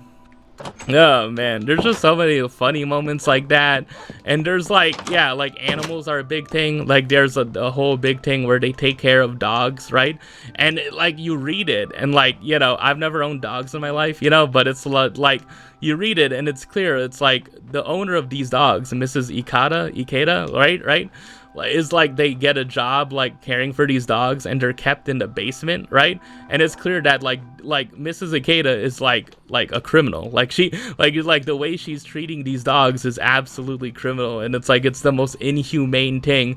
They're kept in cages in a basement, man, and they're like they have to clean them in order for them to be groomed, right? It's like it's just one of the most inhumane things, right? And that's another thing they have to do for money. Like Eva has to like iron clothes for this woman for money. Eva cusses out, yeah, one of Macy's teachers. She calls her an effing howley, right? Yeah, that was the thing I was getting to before, is that the difference between Wild Meat and the Bully Burgers and Blues Hanging is that in Blues Hanging that Eva has a way more antagonistic, you know, perception of howleys, right? While, you know, in Wild Meat and the Bully Burgers, I think Lovey, you know, like there's like bittersweet, sad, like somewhat dark stuff that happens there too, but like it's not, I don't think it's necessarily happening to Lovey directly in the way that it's happening to Eva directly, right? So like Eva is way more confrontational. Eva has the mindset of just like, I hate freaking howleys, man. It's like, you know, I hate them so much, man. You know. But in Wild Meat and the Bully Burgers, Lovey, the main character of that, is just like, I want to be like them, you know? Life would be easier. I imagine my life as one, you know? Or married to one, you know? But Eva's like, no, I freaking hate them, man. We stupid ass freaking howleys, man. Oh, man. I don't know. I don't know where Lois and Yamanaka stands, you know? and like one of, yeah, is it like one of their, yeah, Maisie gets transferred to this special ed class, and their teacher like is also speaks pidgin, but like has like learned to like not let it come out. But there's this one time where she's arguing with another teacher, right, and like she lets like a little bit of that pidgin accent dialect slip out. Oh man, yeah. There's like, I don't know, like Blue saying like, "Ha, Eva," "Ha, Eva." I just find that funny whenever he just says that, man. There's like a really funny line where like Blue for a time has a girlfriend, which is one of the Reyes sisters, Blendolyn, right? And things happen between them, and then like Blue, like she like talks about Blue is like, oh, Blue's over at Blendolyn's house. Oh, he's probably eating adobo or something, and I'm just like, oh, what you? So what? I kind of took that as a shot. It's like, okay, all right. Oh man, I kind of, yeah. And then like there was one time where like Blue was talking about like eating like food and just like, yeah, like sata, like andagi, that Japanese donut, you know, like that's fried. Like everything, a lot of things are fried, you know. Lumpia, that's fried too. That's fried, huh, Eva? Like you see. Oh man. Yeah, it's like, I don't know, it's just such a fun book, man. It's just oh man, I don't know, it's just, yeah, you have fun reading it, and then it just hits you freaking with just like, damn dude, this is pretty sad. It's pretty dark, it's pretty sad, but it's also really funny at the same time, man. Yeah, it's just my kind of freaking novel, man. Like, this is obviously going to be on my list of freaking favorite books I've read this year. But the thing is, it's like, yeah, like from these like 3 episodes so far, yeah, it's just like, yeah, no, I've been, yeah, like I think this is the 4th episode this year. Yeah, it's like, dude, it's like I have had such like a positive experience reading, you know, this year, you know, like every book I've read I think is probably a 5-star book. Yeah. So like the books I've read so far this year: Queen, Little Do We Know, A Raisin in the Sun, Pet, and then A Match Made in the Hendy, and now this one, Blues Hanging. Yeah, it's like, yeah, no, I feel like all of those are basically 5-star books. Yeah, it's gonna be hard, man, if I keep this up, right, and I read more than 10. It's gonna be hard to just like cut these down if I keep this up. But yeah, I don't know. It's just I've been on a really good streak of reading, man. I've enjoyed everything I've read, and I think that's the thing, is that like there are plenty of like booktubers, past and present, and like maybe like they do this thing where they DNF books are just like, it's like, I'm like, no, I have decided at 25 something must change, and that thing that must change, that I've changed since I was like, what? Probably since I left high school, probably since, I started to read physically again at like 20, in 2021. I'm just like, I don't want to read anything I'm not gonna like, like I've decided that it's like, I'm not gonna read things I don't like, I'm only gonna read books that I'm mostly certain that I'm gonna like, and I've been proven right like pretty much all the time. Like I have 100% hit rate on like at least giving every book like 4 stars, and like the books like that are like below that, like maybe they're audiobooks, but yeah, other than that, it's like no book I read physically is going to be a book I dislike, like it's just I have too little time in my life to freaking be dedicating to books I don't like, like I could read books I don't like in like flashes in Barnes and Noble, I could read books I don't like in flashes in the library, it's like, it doesn't like but if I'm sitting down to read a book front to back, if I'm gonna dedicate like days, like hours, days, weeks of my life, like, yeah, like I usually read like 20-30 minutes, for like once a day, and then keep on doing that until I finish a book, right? It's like I can't, like, I'm not gonna freaking read books that I know it's like there's no chance of me liking this. No, it's like I have too little time on this earth, like not to be like too existential about it, but I don't want to spend time reading books I don't like, But the thing is that this only applies to novels, I think with like manga, maybe I can dedicate time to reading stuff I don't like. Maybe with like, music, I can dedicate time to listening to stuff I don't like, like the Larussell song. I don't know, it's not really a dislike, it's just like I'm confused, but yeah, it's like, I don't know, with TV shows and movies and like anime, maybe it's like, okay, maybe I could explore things I don't think I'll enjoy, but yeah, other than that, it's like, no, it's too much, like there's too much, like I've decided, it's like, no, every book I read, every novel I read, I'm going to have the thought going in that I'm most likely gonna enjoy this, It's like, yeah, it's just deciding like which ones I enjoyed the most out of the ones I've read. That's basically like my end of year list thing now. It's just like, I do generally like each book I read, and like, but it's just that I like books more than others, Yeah.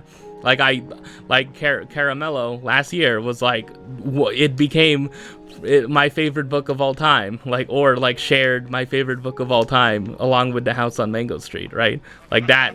But that's different from books like below that on the list, Shark Teeth I really enjoyed, The Lesbiana's Guide to Catholic School I really enjoyed, Everything Leads to You I really enjoyed. But it's like Caramello was like, no, this is like transcendent. This is like one of the best pieces of literature I have read, I probably will ever read in life. It is gonna stick with me in life for as long as I'm here, like the line, like, we are not dogs. It's like, I just keep on quoting that. It's just so good.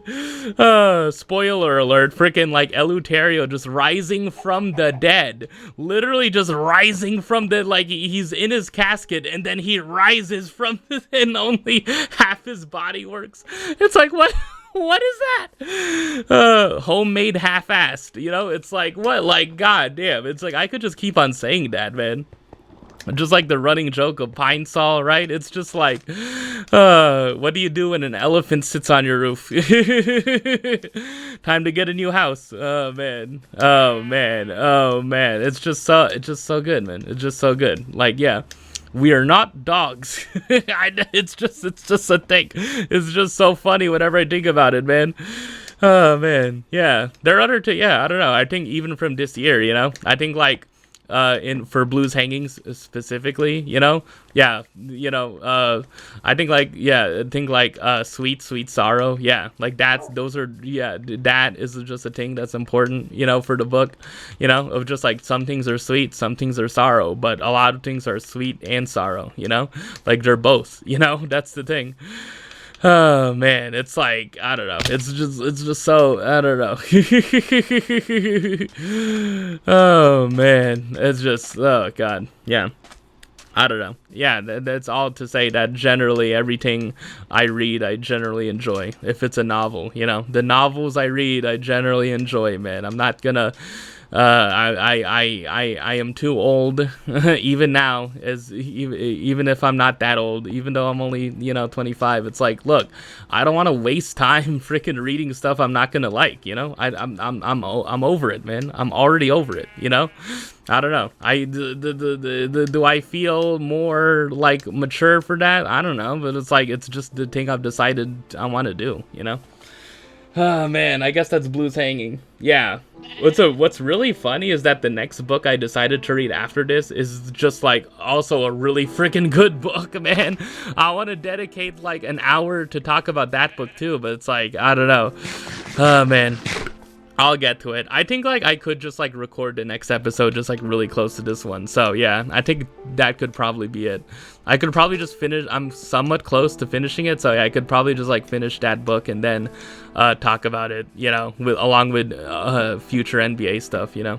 The NBA season is ending in like a couple weeks anyway, so maybe there is stuff to talk about on that front. Okay, other stuff I wanted to talk about, man. Yeah.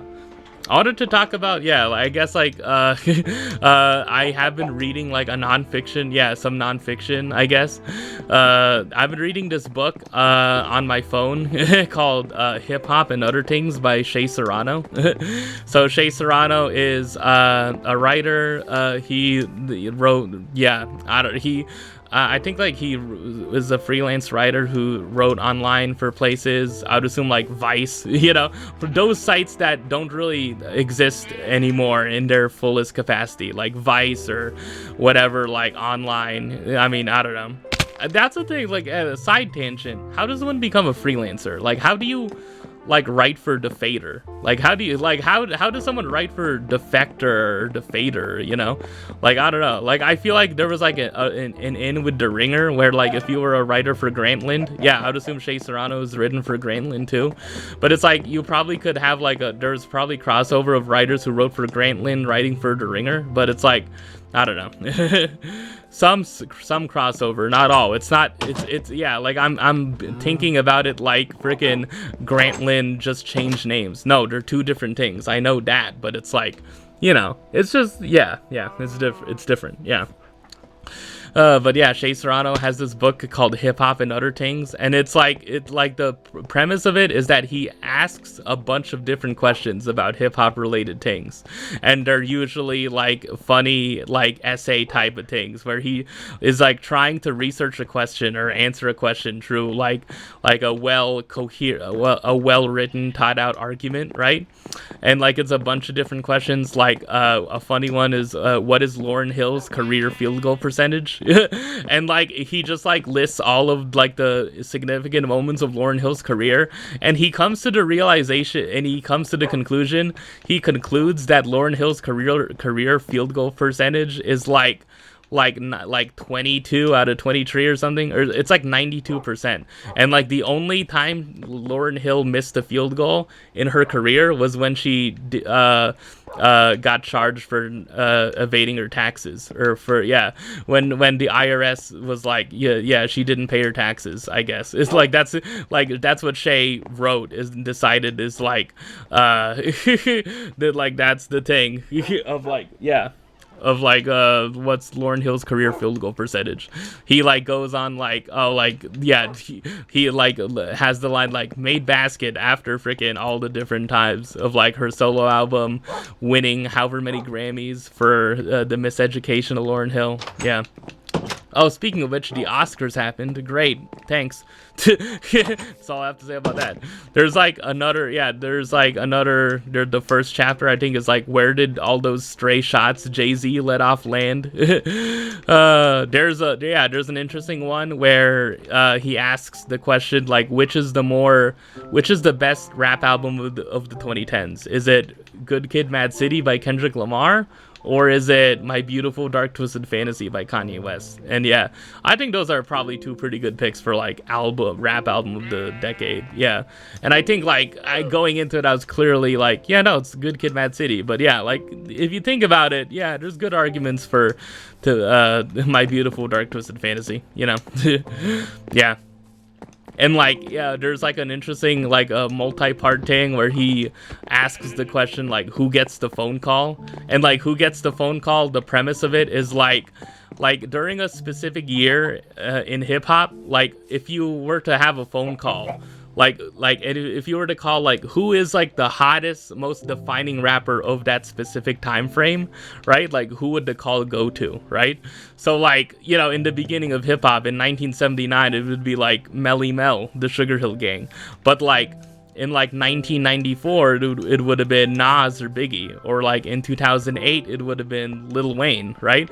In 2000, like 10 or 11, it would have been Kanye, you know, formerly Kanye. I don't know, God. Or like it would have been Nicki Minaj, you know. I think he has like Kendrick Lamar twice on that chapter of just like for when he released Good Kid, Mad City, which was like 2013, and then like when he released To Pimp a Butterfly, which was 2015, you know. And like if like it only goes up to 2020, but like if you extend it to like 2024, right? Like 2024 is obviously like Kendrick gets the phone call. Like he was the hot hip hop, you know, he was the, you know, face of hip hop for 2024 because of the beef, you know. And that's the thing, there's been interesting like commentary from people on hip-hop Twitter, as you say, about like the Kendrick Drake beef, because like J. Cole released an album called, was it The Drop Off, The Fall Off, something like that. And like J. Cole has been making comments that have been like, that have made people like talk about the beef again between Kendrick and Drake. And then was it Jay-Z has made comments of just like, I didn't appreciate how personal this beef between Kendrick and Drake got. It's just like, and then Kendrick fans are just like, oh, now you're freaking talking about, like, oh, you don't like how it got too personal, you know? And then there's like other people, like there's like a J. Cole segment of hip hop fans that are just like, see, J. Cole's just spitting facts, man. See, like you, these Kendrick fans are all so freaking eager to freaking dick ride him. It's like, okay, all right. Oh man, oh my god, dude. It's like, I don't know, just the discussions we're having around this Kendrick and Drake beef like a year or two later, like a full 2 years later. It's like, oh my god, dude. I mean, look, I will admit that in 2024, like at the post Not Like Us, like it did just feel like, okay, all right, you won, like you're gonna take a victory lap. I get it, you know, like when Kendrick released GNX, right, it was just like an extended victory lap, right? And I'd assume, like, I probably wasn't the only person who was thinking, like, okay, all right, I kind of get this beef thing. But that wasn't really from Kendrick himself. It was from Kendrick fans, just like, pointing at everything about Drake and being like, ha, ha, ha, oh, man, this is Drake. And then it's like, oh, when frickin' Kendrick calls him out at the Super Bowl, it's like, okay, all right. It's like, okay, we get it, you know? I don't know, but yeah, I'm not like I feel Kendrick obviously is a better rapper than Drake generally, but it's like, yeah, I don't know. Oh man, dude. Oh god. Oh man. Yeah, but like Drake would get the call in like what? The call that was talked about that Shea posed in like what, 2011 when he released like Take Care. Yeah.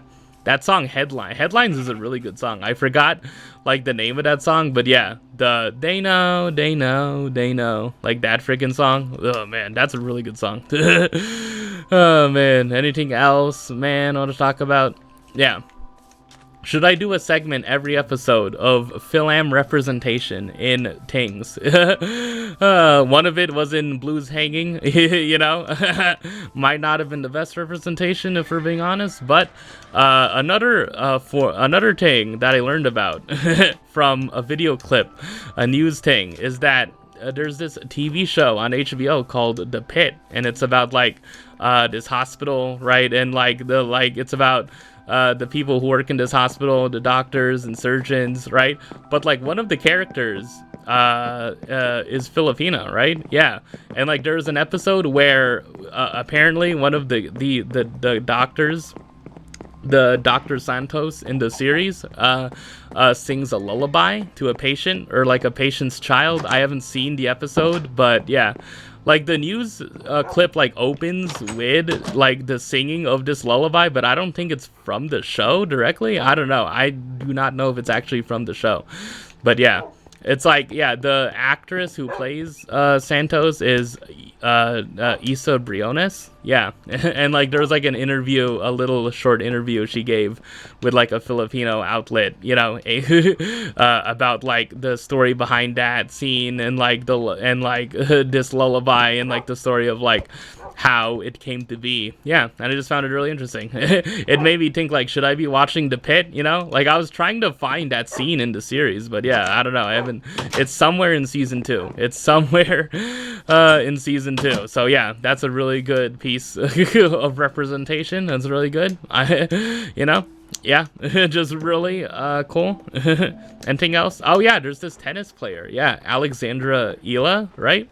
There's this tennis player who's like been like had like a pretty like big rise, and like she's like been like one of the hottest names in women's tennis recently. Man, yeah.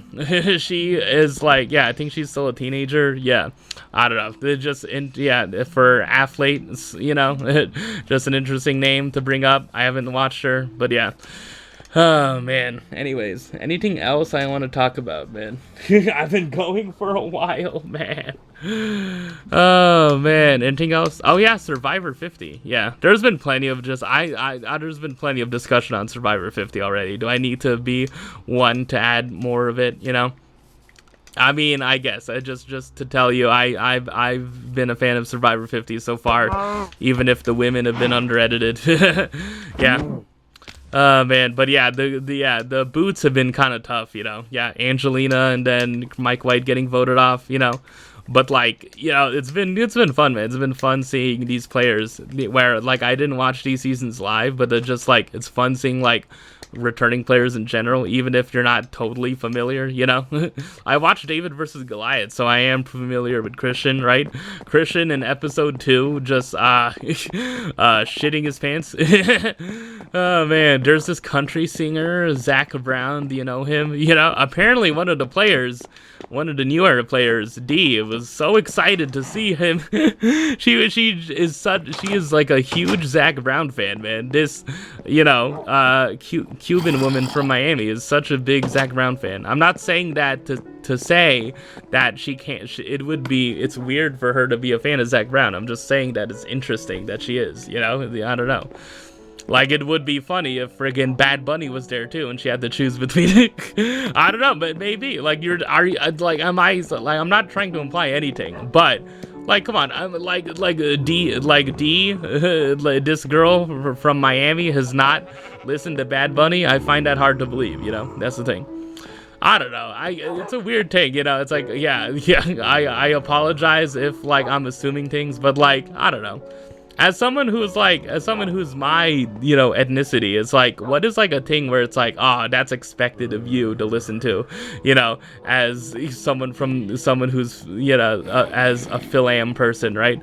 Like, what is like the most expected thing for me to listen to as a Philam frickin' person, right? Like, what is like, you know, like, is it like Biba Doobie? Like, I don't know. I don't know, like, yeah, but that's the thing. Like, is it expected of me to listen to freaking Grizzly Bear, or like Taking Back Sunday, or like, I don't know, what's another artist where it's just like, how to, like, you know, the Cribs, the Go Team, you know, it's like a bunch of the stuff I listen to. I don't know, man. Yeah, man. Anyways, just you know, I don't know. Yeah. Oh man. Anyways, anything else about Survivor 50? Coach has been really entertaining. He's just giving nicknames to other players, you know. Yeah. Man, yeah, there's been discussion. Angelina in her exit press after she got voted off has had, you know, comments about, you know, yeah, it sucks that the women have been under edited, you know. Yeah. Man, I don't know. Yeah, you could probably just listen to a podcast for their opinions on that, you know. Oh man, I'm trying to keep this freaking episode a bit shorter, you know? I'm trying to keep it under 4 hours at this point. Oh man, am I good? I'm trying to check the whiteboard. Do I have anything else? Yeah, Naruto, man? Do I want to talk about Naruto? What do you mean? I guess I've been watching. Yeah, I'm on like 86 episodes of Naruto now. Yeah. I have watched like the end of the Chunin exam where things happen with like the third Hokage, you know, and then the fourth Hokage is briefly mentioned, and then like Gaara has like a whole backstory thing. Yeah, man, Neji and Naruto have a fight. Yeah, it's like it's a whole lot. It's a whole lot, you know. Yeah, I'm just it's been enjoyable, man. Yeah. Oh, man. Even though the OP is not Haruka Kanata anymore. I'll live, man. Oh, man. Oh, man. Anyways, I think that's good, man. Yeah, I need to clear my head, man. I need another freaking little bit of time. So, yeah, I will take a little bit more of a break. And when I come back, I think I will have a list segment. So, yeah, be on the lookout for that coming up in this next segment. Alright, this is the final segment of the episode, I promise. I've been going for over 2 hours, man. Look, I missed a lot, man. Hopefully I can, like, just put out an episode, like, if I record an episode, like, within the next week, it'll just be, like, an hour, you know? It'll just be me talking about the next book I read, or am reading, you know? Yeah. Hopefully, man. Yeah. Probably, yeah, this weekend could be a good time to do that, yeah. Or next weekend, yeah. Alright, I am coming with a list segment. This list segment is my top albums extended, number 51 to 60. So, I've extended my top albums list. I am back with this, and I think I can go up to like, what, 75? So I extended it, so this is going to be number 51 to 60. Don't need the preamble about lists, arbitrary, whatever. Okay, let me do it. Alright. Okay, so, number 50 was Sucker by Charlie XCX, okay? Yeah, for reference, okay? Man, alright. Number 51 on my list. The first album ever on this list so far from the 2020s. Daughter, Stereo Mind Game, man. Ooh, God, this is an album. Oh, man, Stereo Mind Game, you know? I really like the cover, too, of how it's just like a lone flower, you know? It's similar to the Naked and Famous album cover of, yeah, In Rolling Waves, you know? I don't know. What is this album about, you know? Yeah, I think it's about general, I think it's about loneliness, I think it's about a long-distance relationship, you know, from the lyrics, you know? Yeah, and like, why is this album on the list, and why do I like it so much? Yeah, basically, the song Party, the second song on the album, is one of my favorite songs of all time, I think. I think it is ascended to be just like, my God, I think it's probably my favorite song by Daughter now, next to Youth and, you know, Smother, Winter, you know, and a bunch of the songs off of If You Leave, right? Yeah, I think so. I don't know. Party is just such a freaking good song, man. the line, man. She's a rattlesnake. Some stereo mind game. Just such an amazing freaking lyric, man. Whenever like that, you know. Oh man, dude. I swallowed them all and I crunched the ice. I have a problem, you see. I can stop if I want. I just don't want to yet. It's like, oh my God, dude. Oh man. Something, my friends in the house. talking chaos. Yeah. Was it like you were, yeah. Was the stereo serenaded us. Yeah, just like the way she just sings those freaking lines, man. Elena sings those lines, man. Yeah. I don't know. Yeah, I mean, Dandelion, I think, like, yeah, specifically is like the song you point out. And, like, I don't know, either like Elena or someone in the band, I don't know. I don't want to assume things, you know. You don't want to do that with, like, artists, like, especially with female artists. I'm just like, is this just your life? Is this autobiographical? But, like, I don't know. Like, I feel like the way she sings and her lyrics, I feel like they have to be autobiographical in some sense, you know? Yeah. And yeah, it's interesting. I guess me talking about Daughter more, it's just like they have like millions of views on their songs, especially from early on. I think I talked about their early EPs, like His Young Heart and The Wild Youth. Like, yeah, there's just some really freaking sad songs there. Yeah, Medicine, Landfill, right? It's just like such, like, yeah, Landfill is also one of my favorite songs by them, you know? Oh man, just throw me in the landfill. Yeah, just like, yeah. But yeah, Stereo Mind Game, I really like the first song, you know, Be On Your Way, of just like, I have a feeling, you know, look, I'll trust that we'll see each other again sometime. Our stories don't end here, you know. Maybe it's our story as a couple doesn't end here, you know. Yeah, Dandelion, about like staying up late, like I don't want to be thinking up these thoughts, you know. Yeah, Neptune, you know. The last song is called I Wish I Could Cross the Sea. There's a song called Future Lovers, you know, just like the way she sings, you know, Future Lovers, the bridge in that song is also really good. Yeah, just like a bunch of these songs, just really good, you know. They're not as like emotionally devastating, but just like I think like musically, like instrumentation wise, I really love the direction of this, you know. It's not, yeah, I don't know if you would classify it as like indie rock or indie pop. Like, I have no idea, man. I don't know with Daughter, you know. Like, I don't think it rocks enough, you know, I guess, to be called that. But yeah, I think but it's not exactly like pop, you know. Like, I don't know. Like, is Party really like can you put Party in the same vein as like Hearts Like Ours, even by The Naked and Famous? Like, I don't think you can, man. Like, I don't know. Hearts Like Ours is like, I mean, even though there's like, yeah, there's a rock edge to it, but that's like a pop song, you know. Like, Punching in a Dream is a pop song, but like, is Party really comparable to that, you know? I don't know. I just love the driving, like, dun, dun, dun, dun, dun, dun, dun, yeah, dun, dun, dun, dun, dun. Yeah, that guitar line, you know. Oh man, just really good, man. Yeah, that's why it's on the list, man. Am I gonna get through these fast? I don't know. Number 52 on the list. Look. He made Graduation, okay? It's Kanye West, man. It's Graduation. I'm sorry. Look, man, do I have to apologize for this being on the list? Look, it's an album, man. Yeah, look. At the end of the day, man, it's still like there's a part of me, I guess this is a guilty pleasure pick. It's evolved into that, but yeah, like it's you know, I don't know. I think I just have to. I can't deny that freaking the songs on here, you know. Yeah, it's just I don't know. I don't know. I'm trying to think if it's my favorite of like his first three, you know. I think like for me, you know, I can just have the first three, even though like Nicki Minaj's verse on Monster is like just one of the best things ever, you know. It's sad, you know, Nicki, don't remind me, that was last episode. But yeah, like it's just, yeah, the first run of these three albums, the college saga, you know, ending with Graduation and like the cover by Takashi Murakami, you know, and like just, yeah, I Wonder, I just love, yeah, the Labri Cifre. Yeah, the song, it samples My Song by Labri Cifre, right? Oh man. Yeah, and then Stronger with Daft Punk, you know, like Flashing Lights, you know, obviously, right? Barry Bonds. Here's another hit, Barry Bonds.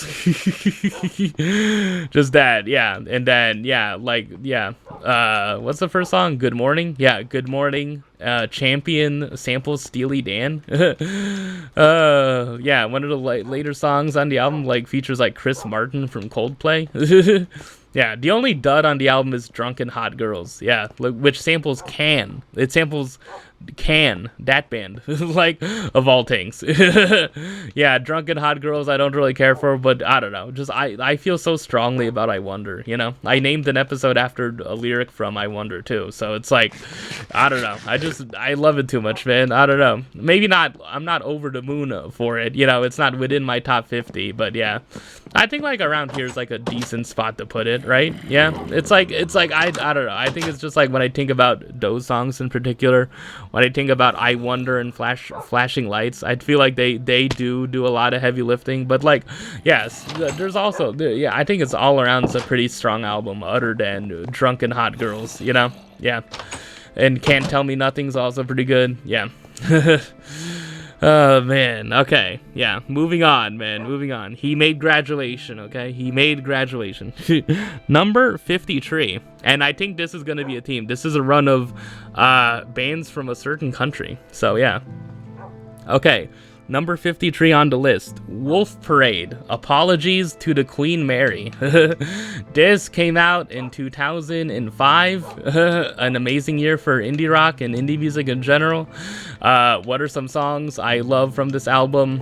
I'll Believe in Anything, first and foremost. Yeah, man, the way that starts with the dun, dun, dun, I could say that just for you, and I could say that the salt in your eyes, and I could say that, and yeah, I could say my apologies, and look at the trees, and look at my face, and look at the rain, and far away from here. Yeah, just everything about I'll Believe in Anything, man. Yeah. Oh, man, it's just, yeah, one of the best, like, Canadian indie rock albums of that time. I mean, and like one album that's not on this list I have to mention is Funeral by Arcade Fire. And yeah, there's been, the lead singer of that band has been mired. There's been controversy with him, Win Butler, but I don't know. I think I could consider it being on this list, you know, but I don't know. I think like in general, I think I've just listened to like Wolf Parade and this album enough where it's like, I think like if I were to really think about it, you know, disconnecting like, you know, other stuff, you know, like outside stuff. It's like with Arcade Fire, it's like I like, you know, Rebellion and Wake Up and Neighborhood Number One, but other than those songs I don't really feel strongly about a bunch of the other tracks. But like I feel like with Wolf Parade, with Apologies to the Queen Mary, right? Like, yeah, Modern World I really love, Fancy Claps I really love. I love how that's just so electronic for some reason. Just like the bleeps and the bloops in that track, and then you have like very hard like the dudes rockiness of Shine a Light, right? And then you have This Heart's on Fire, which is the last song, right?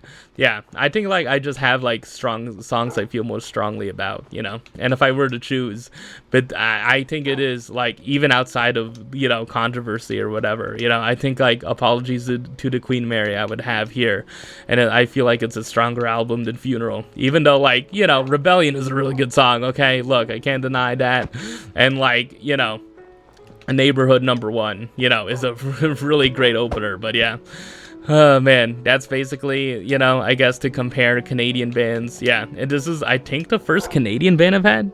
Is it? No, Tokyo Police Club. But yeah, it's like the second Canadian band I've had on here. Man, I'll Believe in Anything, man. Yeah, I haven't listened to their future albums. Yeah, they have, their next album is called At Mount Zoomer. Yeah, it's these two guys, by the way. It's was it Spencer? Yeah. Oh no. Yeah, Spencer Krug or something. Yeah, and Dan Beckner. Yeah, like those two guys. Yeah, it's two guys who collaborate to make this album. You know, to have this band. Man. And oh yeah, and fun fact about this is that Dante DeCaro from Hot Heat, which might be here on this list somewhere. Dante DeCaro was in Hot Heat circa 2002. around their first album, right? And then he left Hot Heat and joined Wolf Parade, at least for a time. I think it's only, the main two guys now, right? If they make albums still, but it's like I think he joined them for a time, or like I guess was playing with them like when they played live. So the songs on here are really strong. I'll believe in anything, the emotional freaking impact of it just had this big freaking feeling to it, Grounds for Divorce, yeah. Yeah.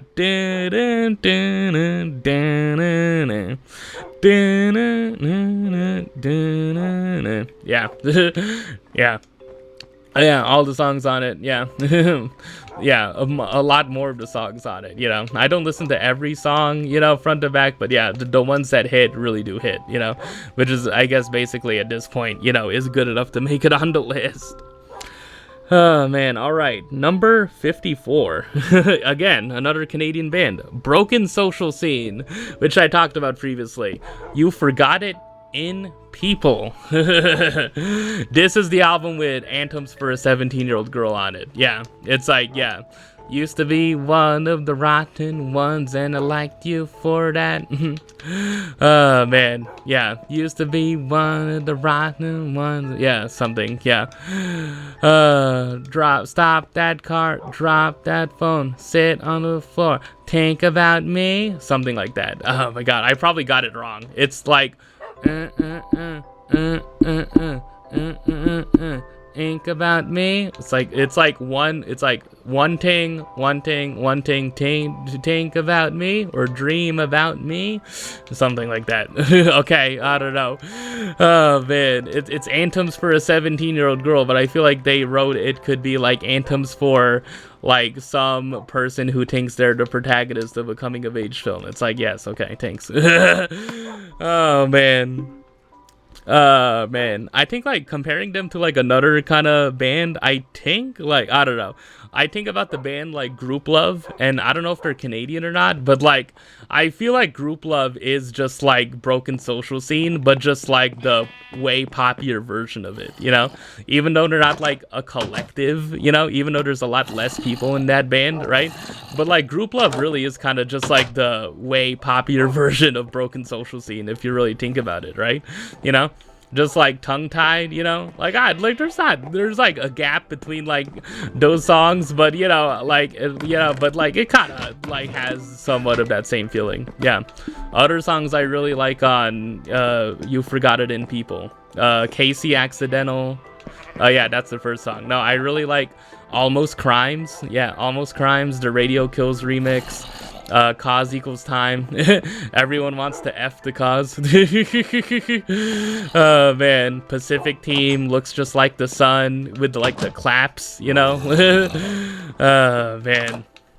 Yeah, and then basically. I have the track listing here, man. Yeah, true. I could just go into my music library in here. Yeah. Oh man, here it's why. How do I keep on forgetting it's why? Yeah, Stars and Suns. Yeah. Oh man. Okay. Yeah, no, I was right. Yeah. Casey Accidental is the one that goes dun dun dun dun dun dun, right? I think, yeah.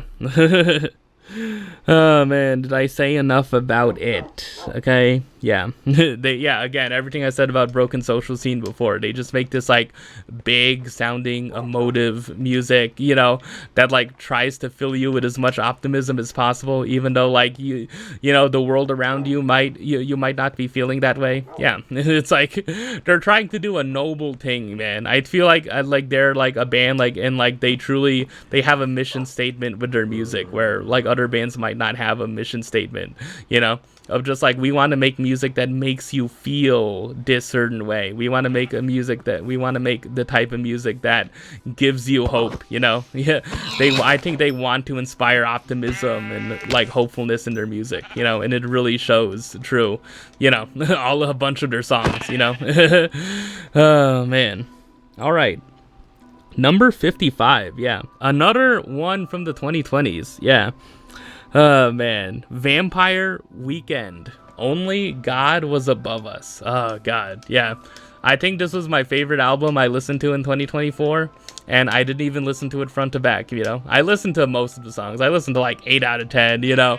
Look, I'm sorry, man. I'm sorry for not listening to it the whole way through. Oh man, I haven't listened to like 2 songs. I haven't listened to Pravda and Hope, but yeah. But from the other songs, I feel like I'm like confident enough to say it is like a great album. You know, it's just a great album, and I'm just shocked as to why Vampire Weekend hadn't made music that sounded like this album before. You know, like if all of their albums sounded like this, they would be one of my favorite bands. But it's just that like, you know, they make songs that sound nice, but it's like, I don't know, nothing on Modern Vampires of the City. Like maybe Hannah Hunt a little bit. I can go back to, but yeah, like I haven't been inclined to go to return to the songs on Modern Vampires at all. But like a lot of people see that as Vampire Weekend's best album, right? But like for me, like I really like half of the songs on Contra. Like I really like Taxi Cab and Run. And yeah, I really like Giving Up the Gun. Like Giving Up the Gun is one of my favorite songs. Cousins and that guitar riff is really good. But yeah, in terms of Only God Was Above Us, yeah, The Surfer, just that like kind of like hip hop inspired beat with the piano, you know, is it like RZA inspired piano or something? I don't know. Yeah. But yeah, Prep School Gangsters, Gen X Cops, you know, like Ice Cream Piano.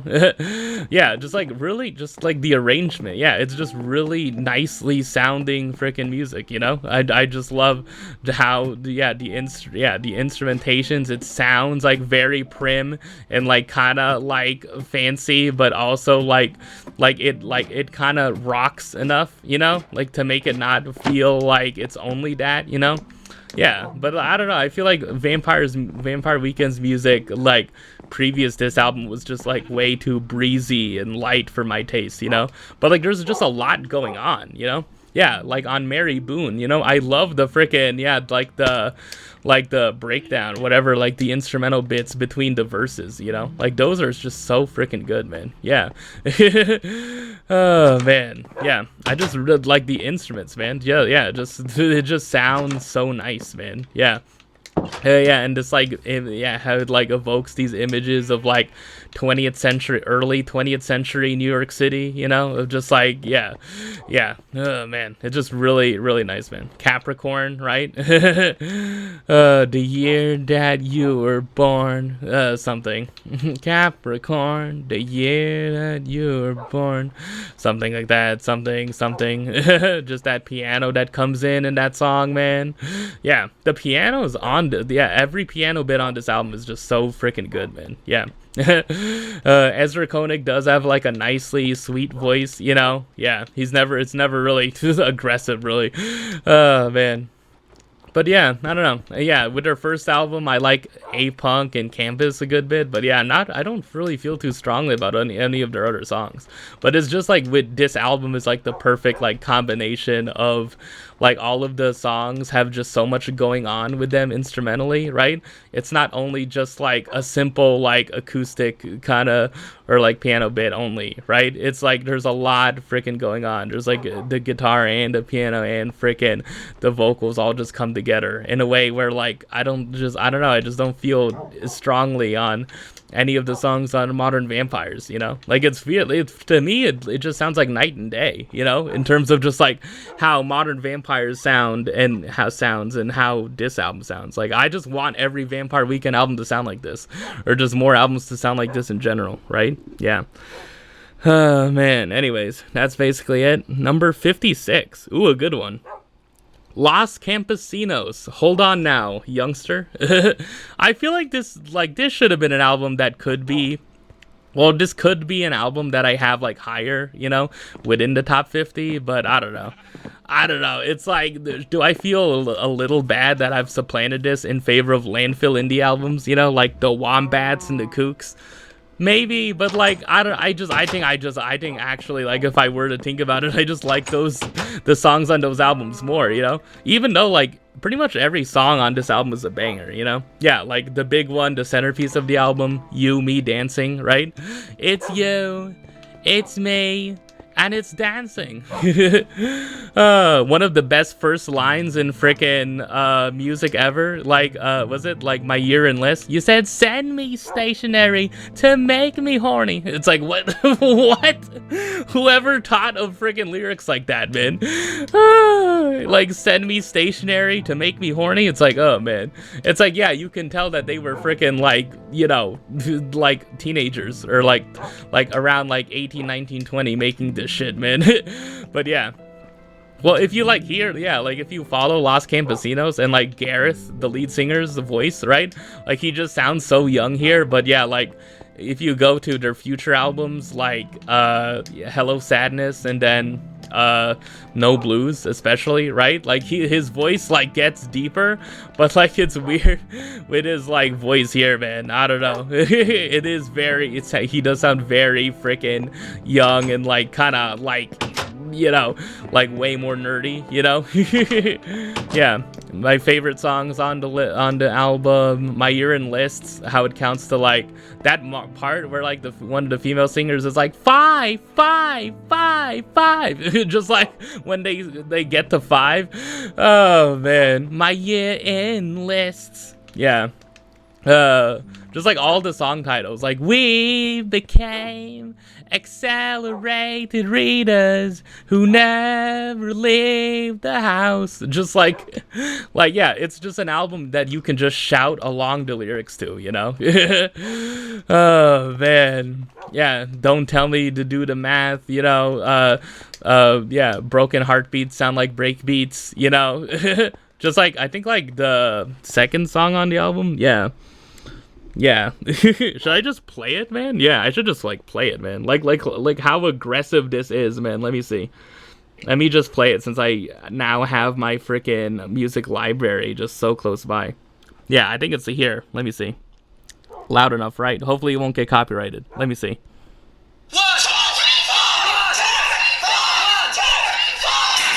Like why? Like they're just like the way they're just screaming that, you know? It's like what the what? Like what? Like okay? Like it's like yeah, like it's not just straight up 1 2 3 4. It's like 1 2 1. It's like what the? Oh man, it's just so good, man. It's so good. I don't know. Like this, should this album be higher? Maybe, but yeah, Knee Deep at ATP has like a cover by, you know, yeah, it's been covered a while. Oh yeah, this is how you spell ha ha ha. We destroyed the live something of a generation of faux romantics, something like that. Oh man, there's like extra bonus songs that weren't on this like official album release. Yeah, the international Tweecore Underground and We Tro Parties, You Tro Knives. Oh man, it's like, yeah, I don't know. Anyways, I just had to play that. Yeah, it's just an album you shout along the lyrics to. It's just so hyper, so like, yeah, it's like they were inspired by Pavement, I think. Gareth in his lyrics of just like he's just word vomiting all over the frickin', you know, like I feel he got. Like, it's like the later albums are still kind of word vomity and just like just a teenager's freaking journal or a blog post just like spilled out onto the freaking page, right? But like it does like get a little more fine-tuned. It does get a little more cleaned up, you know. Like on the first track in No Blues, he references catenaccio, like which is like a formation in soccer, like a soccer formation. Oh man, there's a song on yeah, I don't know, man. Yeah.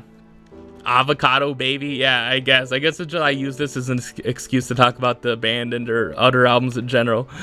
Oh man, what is it like? Yeah, a heart of stone, rhymes so tough it's crazy. That's why they call me the avocado baby. It's like what do you mean they call you the avocado?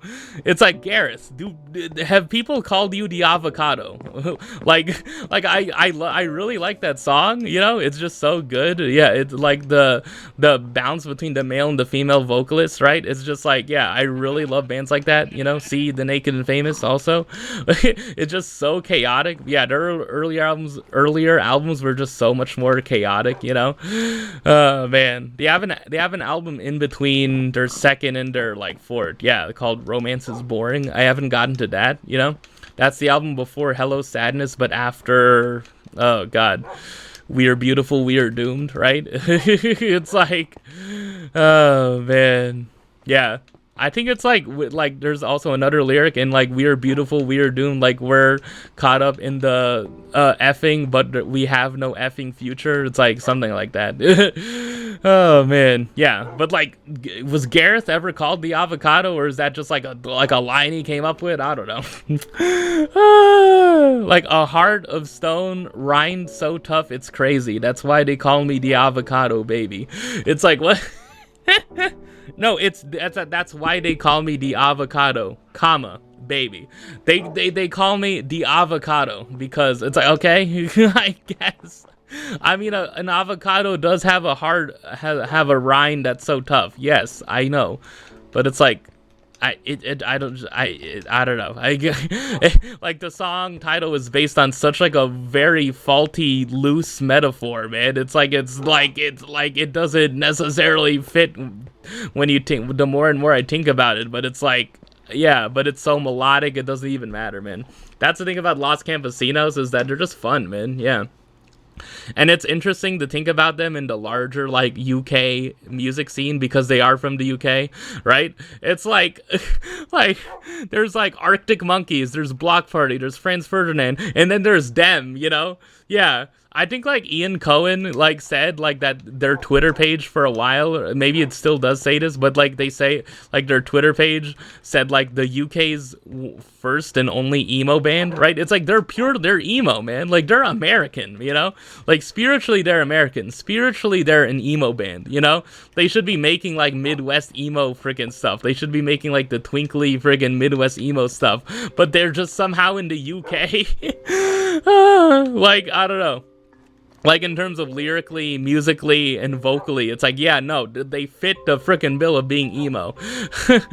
Oh, man, dude. I don't know. It's just, they just go so damn hard when you frickin' listen to them, man. Yeah, I don't know. Maybe it's too much for some people, but yeah, it's just really good. Yeah. Yumi dancing, just, you know, it's about not, you know, being a freaking awkward freaking teenager who doesn't know how to dance, but you're into cool music, you know. Man, I don't know. Yeah, have I talked about Los Campesinos enough? Probably not, but yeah. Yeah, I guess to me, I like freaking the Wombats, you know. Yeah, but I also have this thought in my head I keep on thinking about of like, the Wombats are just Los Campesinos, but just like, you know, but just, yeah, they're just a different version of it, you know?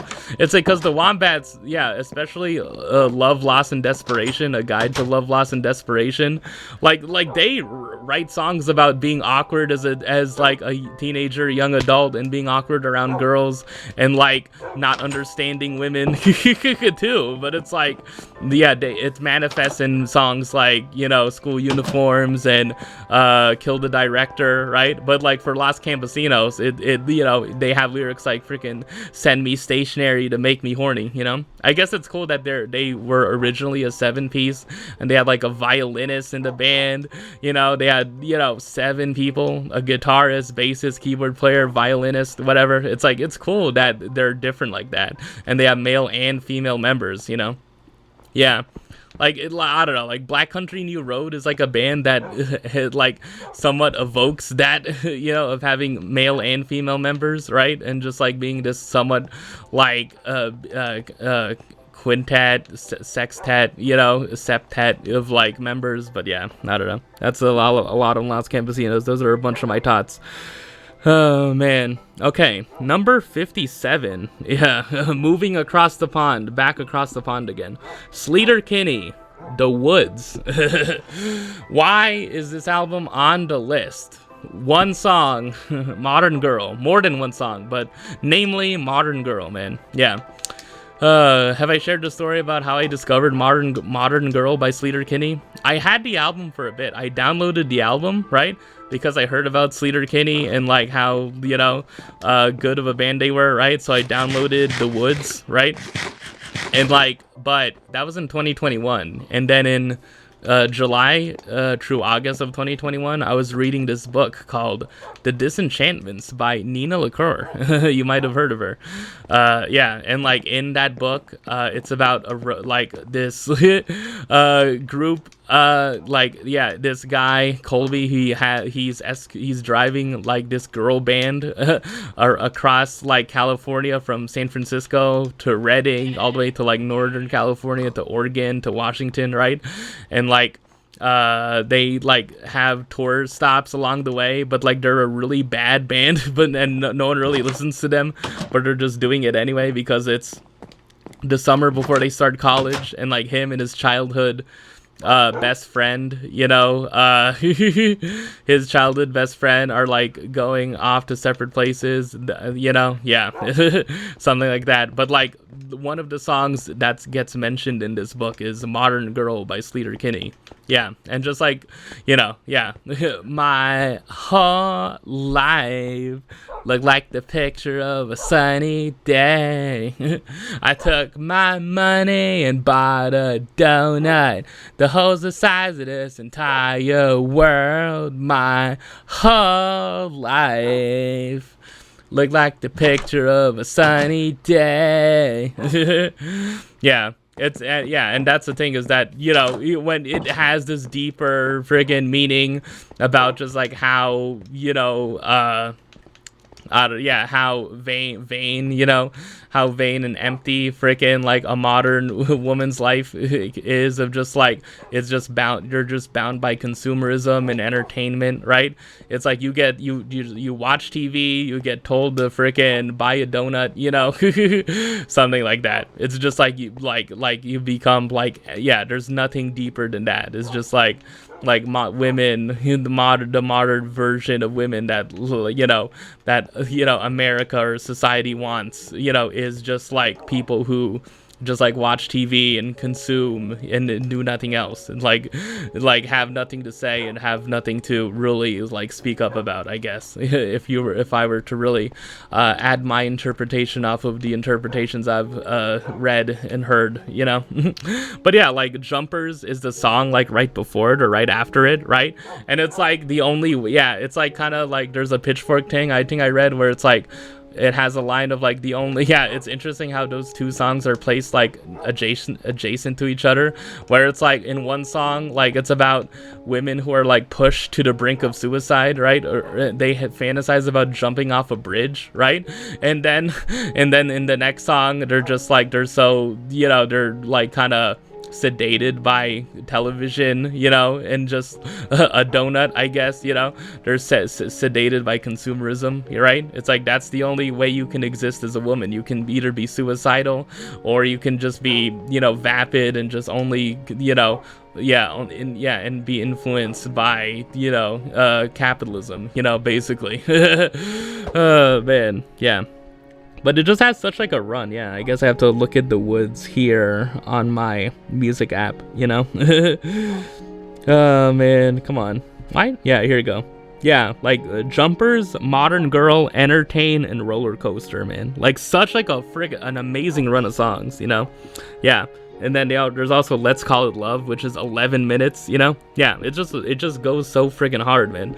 Yeah. It's a rock freaking album, man. You know, Sleater Kinney, like this was the last album they put out before they took a decade-long hiatus, right?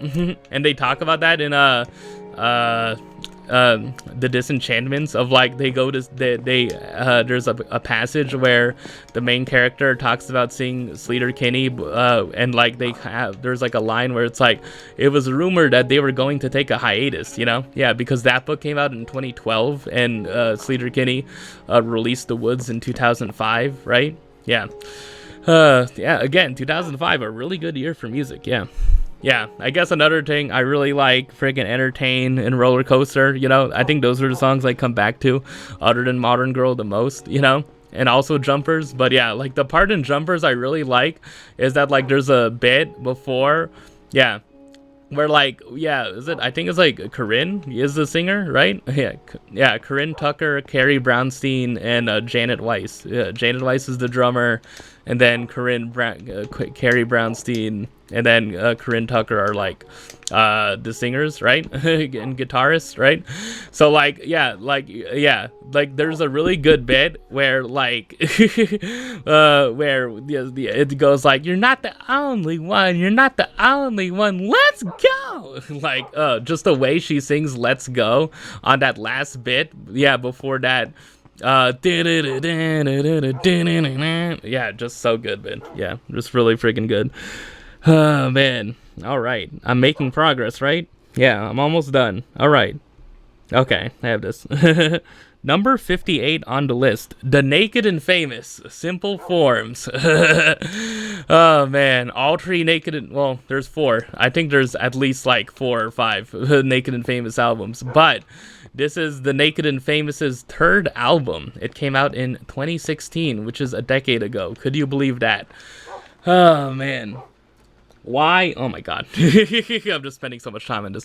Why is this album on the list? Just a few songs, Higher. Might have been familiar with it, might have paired it with an anime I really enjoy. Higher. Yeah, I just really just like the beginning of that, the just like that electronic bit, My Energy, Yeah, it's way more. I talked about it when I first listened to it back in the end of 2022.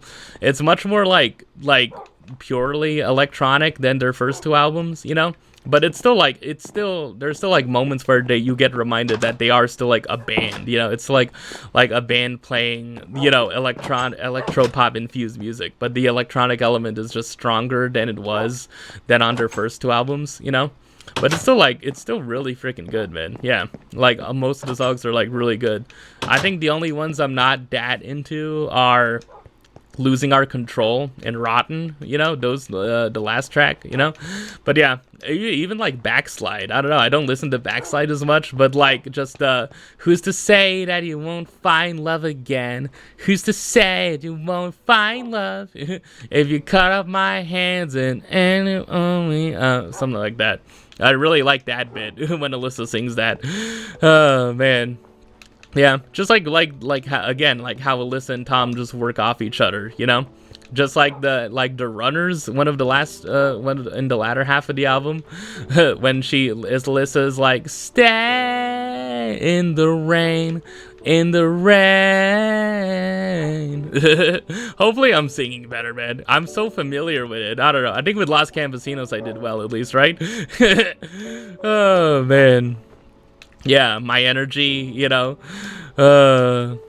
you, promise you'll rescue me, something like that. I don't know. Promise something, if I bind you with my energy. I really love how in My Energy in particular, that like freaking, there's like a bit where like Alyssa's voice is so it's so like electronically garbled, I saw you breathing as we walk. I felt the shape before it broke. I saw you breathing as we woke. There you go.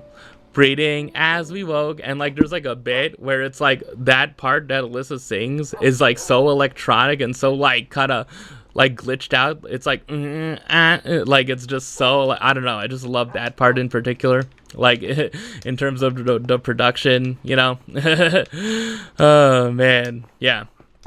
That when the drums come in on that, Laid Low, I really like. all the love we had is faded, laid low. Oh man, Last Forever, as I mentioned before. You go, ready to let you go, something like it's either or ready to let you go, something. When it and by the end of it, when it like fades out and it's like it's them, like it feels like it's just them in the studio alone, right? And like the acoustic guitar just shows up, yeah. Ready to let you go. Yeah, this feeling won't last forever. Forever. Yeah. Oh, man. The bridge of Higher, you know, I don't know. I don't know. And whenever I think of Higher, I just think of the AMV I made, you know. I just love the visuals I picked for that of Nana, you know. Yeah. Oh, man. Yeah, basically. The Naked and Famous, they make really good music. I really like their music. There you go. Okay, number 59, another Canadian band. Wow, I have, what, 3 Canadian bands here? 3 different ones. Number 59, Hot Hot Heat, Elevator. Oh, man. I think most people would probably put their first album, Make Up the Breakdown, here. But yeah, that's also a really good album. But I don't know. I feel like there's just something about Elevator that I like better than Make Up the Breakdown. Even though most people would say that Make Up the Breakdown is the better album, you know? Yeah, I mean, Make Up the Breakdown, yeah, Naked in the City, Get In or Get Out, Oh God Damn It, I really love. Man, Bandages, yeah. Which has like a ska influence in there. Yeah, Talk to Me, Dance with Me. Yeah, just like, which has like a Latin kind of influence to it. Yeah. Oh, man. But I don't know. I think Elevator is, like, yeah. The songs are also, yeah, it's also a really strong album. But I think, like, the song that edges it for me is Middle of Nowhere, which is, like, a slower song. And, like, Hot Hot Heat are known for making, like, these, like, fast, up-tempo, like, over, like, 130, 20, 30, 40 BPM kind of songs where, like, Steve Bays, the singer of it, is just, like, he's just so frantic in the way he delivers the vocals, man. Yeah, you can tell he's not classically freaking trained as a singer. He doesn't actually sing ever. like Michael Angelakos, you know, you can tell, like, he's singing, you know, he knows how to sing a falsetto, but, like, he just yelps, you know? Yeah. Oh, man. He just yelps all the damn time. But on Middle of Nowhere, it's kind of close to singing. Yeah. Oh, man. Yeah. I haven't slept a single night in over a month. Could give you something to go on when I go off back to the middle of nowhere. Yeah, it's like the closest thing to a ballad Hot Hot Heat have ever made. You know, they have songs that are longer than that. Yeah, they have a self-titled album that they put out in 2016, which was their last album. There's a song on there called Magnitude, which I really like. Yeah. But yeah, in terms of Elevator, the first song, yeah, I guess I could check it out here to remember the names of it. Yeah. Running Out of Time. Yeah. Just like he's saying this stuff, like the lyrics so fast, of like a retired baseball player, someone like on a talk show, you know, something like I'm drowning in a pool of gasoline, you know. But yeah, good night, which is about like I don't want to see you anymore. Like I threw out all your records because you never listened to any one of them. So good night, you're embarrassing me, you're embarrassing. Yes, a good night. You owe me an IOU, man. Oh God, you man, I owe you. Man, I owe you a salad. Oh no. Okay, my dog is still alive. Okay, it's fine. Jingle Jangle is a really good song. Picking It Up, really good song. Man. Yeah, Island of the Honest Man. Yeah, just really freaking, yeah, it's basically, if you like their first album, you probably like their second album, I guess. But, like, to me, like, you know, it's just as strong, if not just stronger than their first album, you know? Yeah. Oh, man, just really, yeah, just, it's good, nice, you know, like, danceable freaking indie rock, you know, which was the rage at that time, you know? No one really makes indie rock music you can dance to in these days, unless it's an inside joke, you know, or I don't know. I don't think frickin' Geese is making frickin' truly like danceable indie rock these days. But yeah, oh man, that's basically it. I probably have to get these. I have 2 more. Okay, yeah, 2 more for this list segment, man. Oh no, 1 more, right? Yeah. Oh, good. Number 60, the last album I'll be talking about for this list segment. And this episode has gone on way too long. It's under 3 hours somehow. Oh no, it is. Oh my god, the audio recording reached 3 hours, man. It's so crazy. 3 hours. All right. Okay, it's fine. Number 60 on the list. An emo band, a proper emo band. The Hotelier, Home Like No Place Is There. Oh man, this came out in 2014. This was the prime of the emo revival, which is the fourth wave, which means just like a bunch of albums that came out in the 2010s. Modern Baseball is a part of this. Yeah, but like the Hotelier were also like one of the premier bands of this kind of wave of emo, you know. You could also put like Hop Along and Little Big League and like Joyce Manor and Tiger's Jaw here, you know. But yeah, I feel like the ones with the female singers, you know, Hop Along and Little Big League are just like, that's cheating, man. I don't know. A little bit cheating. Foxing you could also put here, you know. But yeah, The World Is a Beautiful Place and I'm No Longer Afraid to Die also belongs in this time period. But yeah. Why is this album on the list? You know, some people would say it's like probably the best album of this era, but yeah, I don't. It's one of them. You know, it's a pretty good album. You know, I think it's like it's on here because of just like how big it sounds. Like it tries to sound as big as possible. You know, I think it's like this was their like big statement of an album, and there are like deeper things being talked about. I talked about it before on a previous episode. I don't know which one, but like. I remember talking before about how, you know, songs like your Deep Rest, you know, are about like, yeah, like, yeah, there's things that are touched on, you know, like, yeah, the lead singer, Christian Holden, is touching on, like, I think like he's, in his lyrics, he's drawing from like past relationships and people he's known. And like, yeah, the line like, I called in sick from your funeral. Like, I don't know, like, I think, like, this was inspired by his real life and what was going on around, like, his relationships or people he knew at the time, right? I would assume, right? Yeah. Their first album is interesting. Yeah, I think it's more, like, straight up, like, pop punk. Their first album is called It Never Goes Out, you know? There's a good song called An Ode to the Night Rats Club on there, you know? Which kind of, like, is somewhat, like representative of like kind of like the like more darker kind of tone in terms of just like the topics talked about, like mental health, you know, suicidal thoughts, you know, like yeah, just that, depression, you know. Yeah, like one of the things is that like yeah, there's a song called like Among the Wildflowers, and I think I remember like it just cuts like it cuts to like Christian himself, like the singer of the band, going up to a kid and like he's just asking like, do you ever feel sad, or like do you know what does this thing mean or something? Like it's like very like ham-fisted in my opinion, but like yeah, that's the thing, it's an emo album, what do you expect, you know? Like in I think my favorite song is still The Scope of All This Rebuilding, you know. We cut our lumps on the umbilical, something like that. Open your walls. Yeah, it's just something. I'm scared, fingers broken, and ill prepared to let this drag out. Yeah.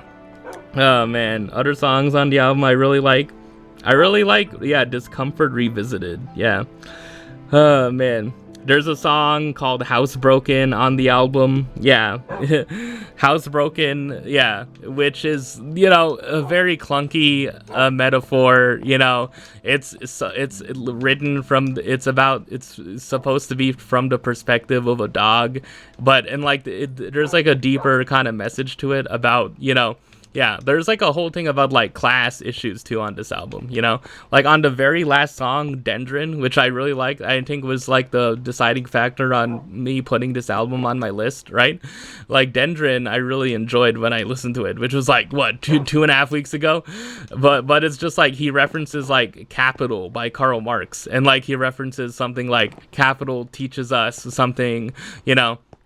And like, yeah, like there is like an also an undercurrent of like a class and like class struggle and freaking like he like it's I think like he's reminding that like to be conscious that like the personal issues in life are also tied to like larger systemic political issues, you know. It's like, yeah, that's the thing. It's like having dealing with alcoholism in your family is like, you know, it's a personal issue, but it's also like a systemic issue of how alcoholism just affects families in general, right? Yeah, it's like expanding it, you know, like the messaging they have on this album, and they're you know, Autism Christian dude in his lyrics is very like cognizant of that, you know. He's red capital, he's red teary, guys.